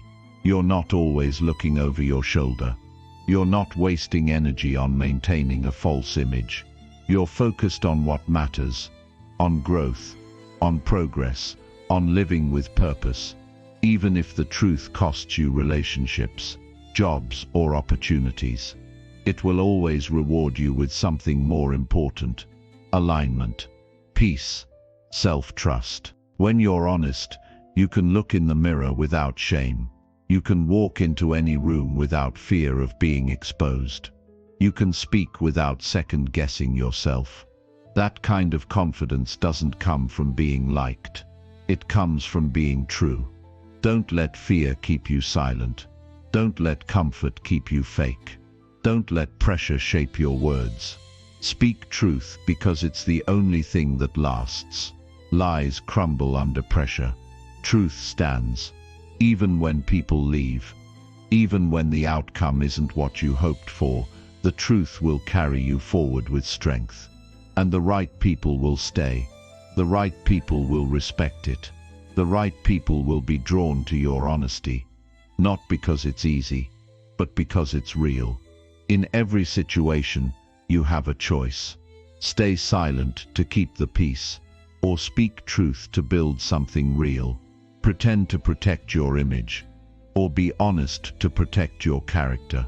Choose ease now and pay later, or choose courage now and build strength that lasts. Every time you choose truth, you become stronger, sharper, clearer, and more in control of your life. People who lie often feel like they're controlling the situation, but in reality, they're giving control away, because now the lie controls them. They have to protect it. They have to keep up appearances. They have to live with the fear of being found out. But when you tell the truth, you control your choices. You accept the consequences. You walk with dignity. It's not always easy. You'll be misunderstood. You'll be challenged. You'll face resistance. But you'll also grow. You'll also rise. You'll become someone others can rely on. Someone others trust. Someone who lives from the inside out. Not for applause, but for integrity. And when you make truth your standard, it shapes everything. It changes how you lead, how you love, how you work, how you grow. You stop tolerating lies in your environment. You stop playing along with fake conversations. You stop accepting half effort, half truth, half living.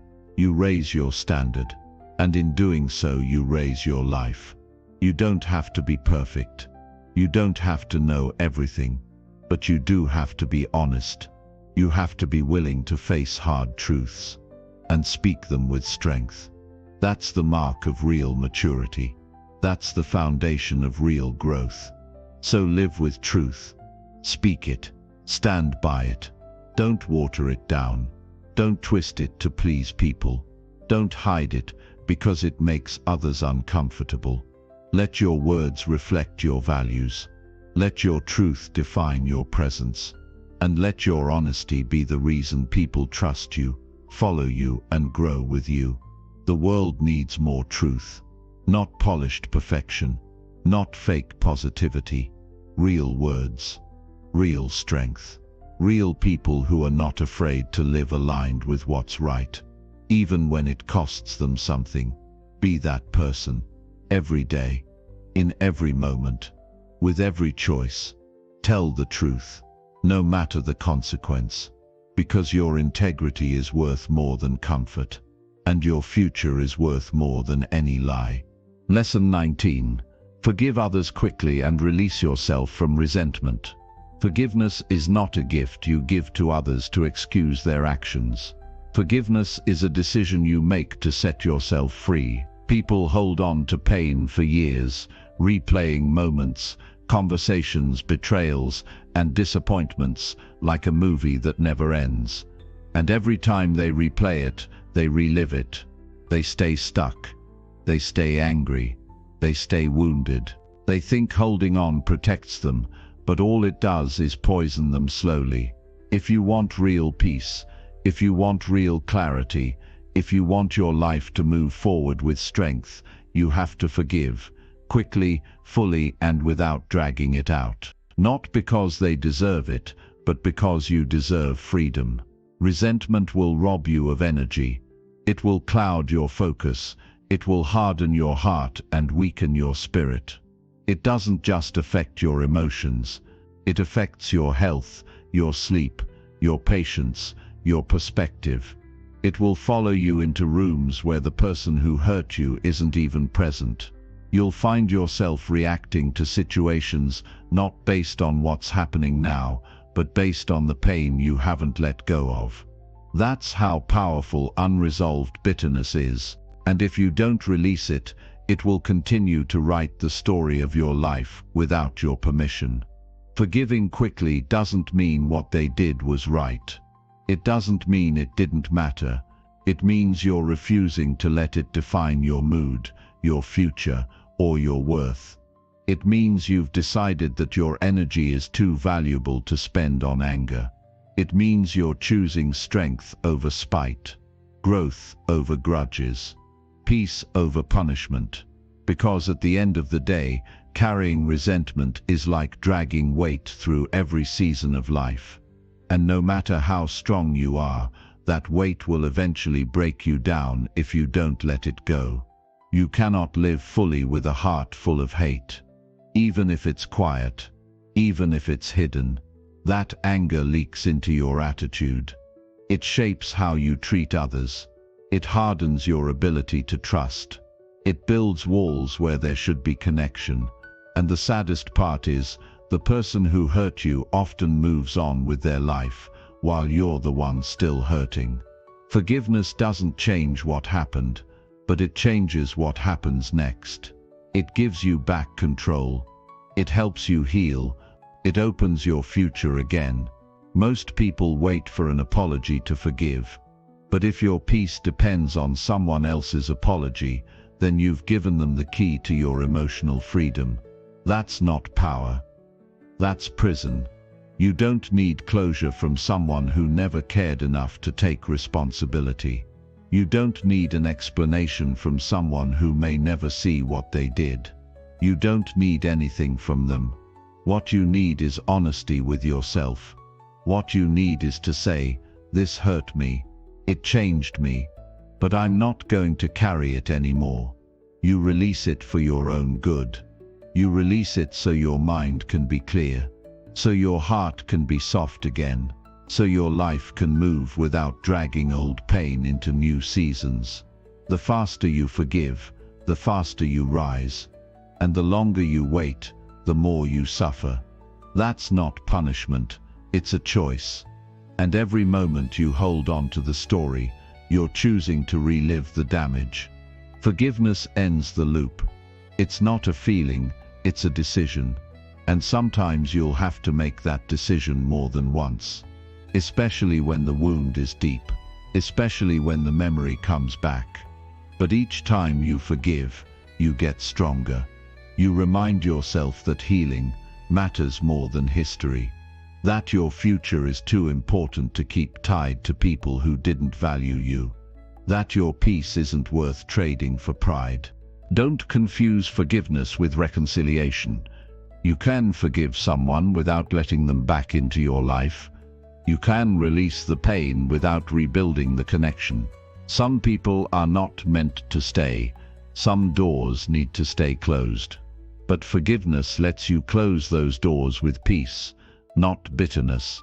It helps you walk away clean. Not broken, not bitter, just free. You also have to forgive yourself. The choices you made when you didn't know better. The things you said out of fear. The opportunities you missed. The moments you stayed too long. Stop punishing yourself for who you were. That version of you was doing the best they could with what they knew. Now you know more. Now you see clearer. Use that wisdom to move forward, not to shame yourself but to grow. Forgiveness is the foundation of emotional strength. It's not weakness. It doesn't make you soft. It makes you powerful. Because anyone can stay angry. That's easy. Anyone can hold a grudge. That takes no skill.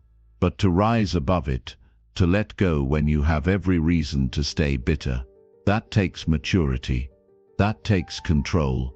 That takes a different kind of strength, the kind that builds lasting peace. You'll know you've truly forgiven when the memory no longer controls your emotions, when you can remember without the tension, when you can think of them without the need for revenge. That doesn't happen all at once, but it begins with the choice to release. And you can make that choice right now. You can say, I'm done carrying this. I'm done holding this pain like a badge. I'm ready to heal. Speak it, write it, pray it, let it out of your system. Tell yourself the truth, what happened, how it affected you, and then let it go. It may take time, but the decision happens in a moment, and every time you choose to let go, you take a step closer to your full strength. Letting go doesn't mean you lose. It means you win. It means you stop living in a past that cannot be changed. It means you start building a future that reflects your values, not your wounds. It means you show yourself that your joy matters more than your anger, that your freedom matters more than your pride. You weren't meant to carry bitterness. You weren't built for resentment. You were designed to grow, to give, to create, to love. But none of those things thrive in a bitter heart. You cannot move forward if you're still holding on. And you don't have to wait for the perfect moment to let it go. The perfect moment is right now. Look at the people who hurt you and say, you don't control my peace anymore. Look at the situation and say, you don't get to take more from me. Look at yourself and say, I forgive you and I'm moving forward with grace. Don't let your life be shaped by a moment someone else created. Don't build your future around what they broke. Build it around what you've learned. Build it around the strength you've gained. Build it around the peace you've chosen. That's how you rise. That's how you reclaim your power. So forgive, fully, quickly, without needing anything in return. Let your freedom matter more than your pride. Let your healing matter more than your anger. Let your growth matter more than the story. And every time resentment shows up, remind yourself this no longer belongs here. You get to decide how heavy your heart feels.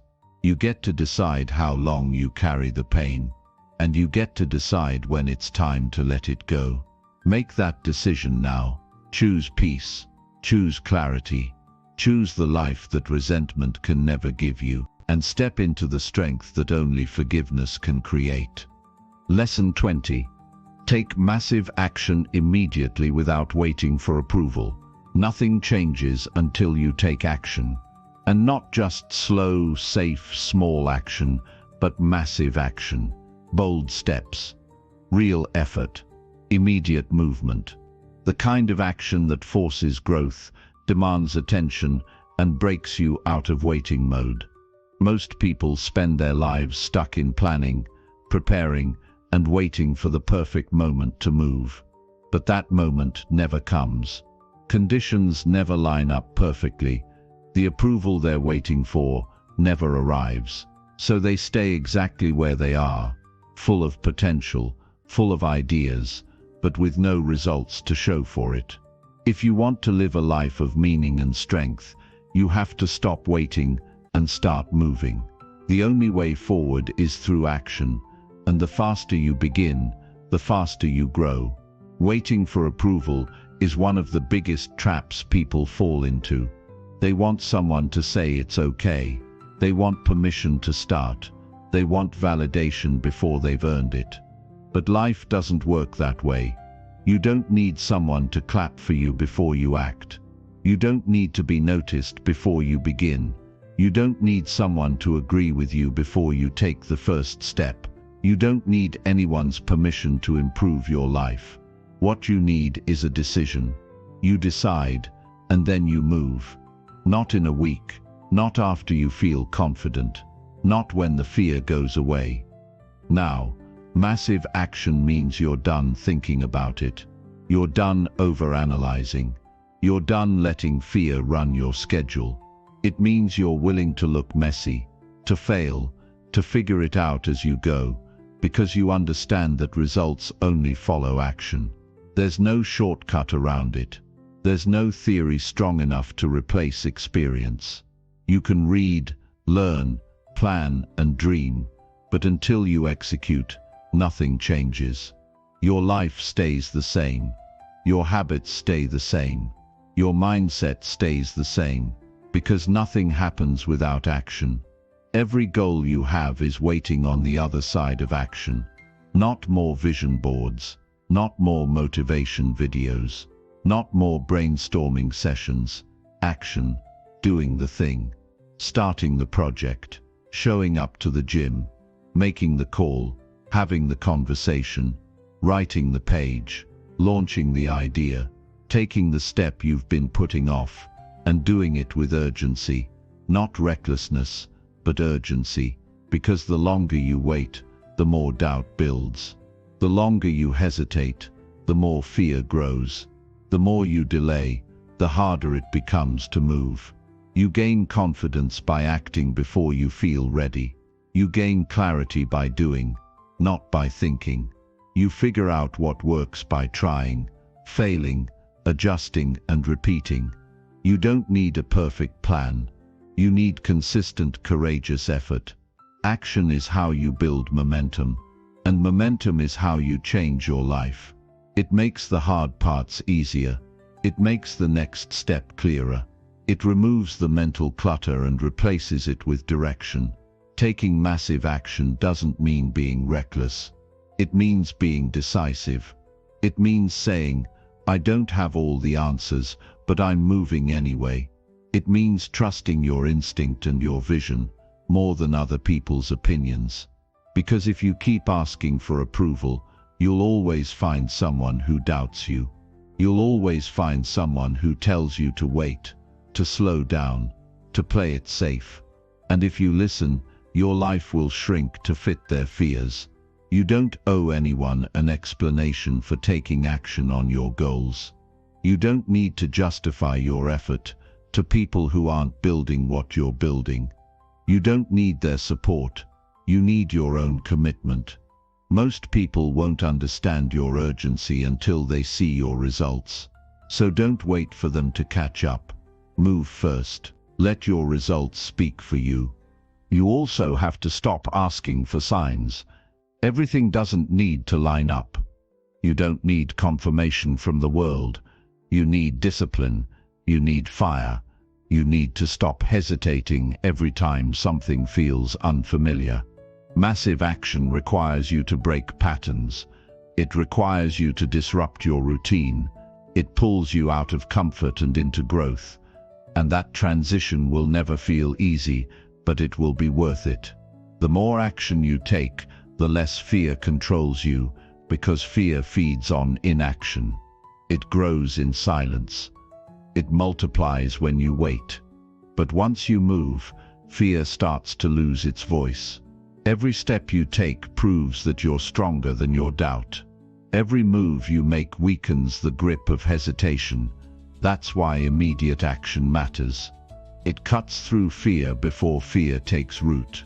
Massive action also builds identity.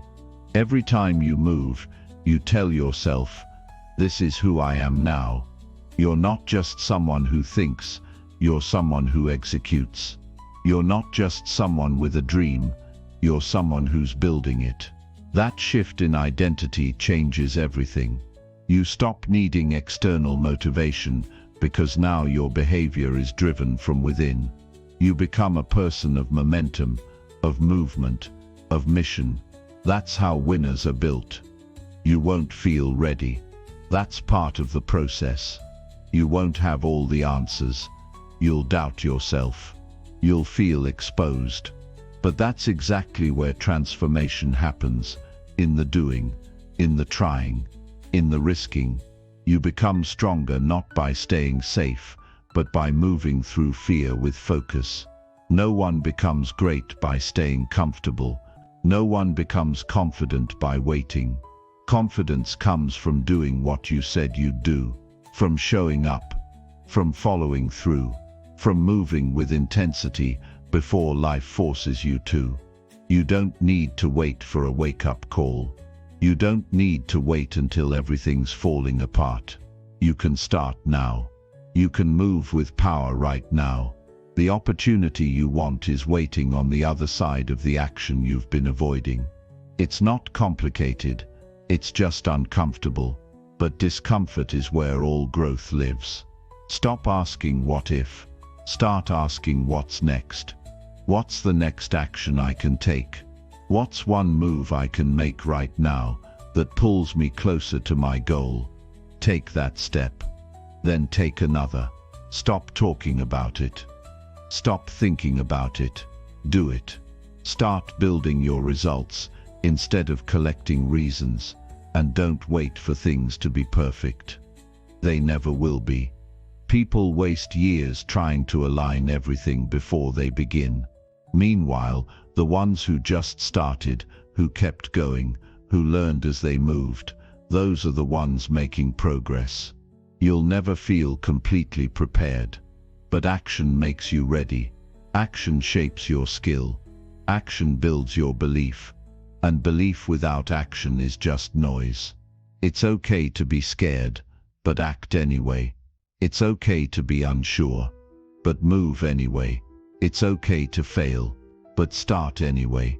Because every result, every lesson, every breakthrough you want is only found through effort. And the more massive and immediate your action, the faster you'll find it. Not because the path is easy, but because the direction is clear. You will be judged. You will be misunderstood. You will face resistance. That's the price of movement. But movement is worth it. Because while others are waiting for the right moment, you'll already be miles ahead, learning, growing, building, and becoming. That's the reward of action.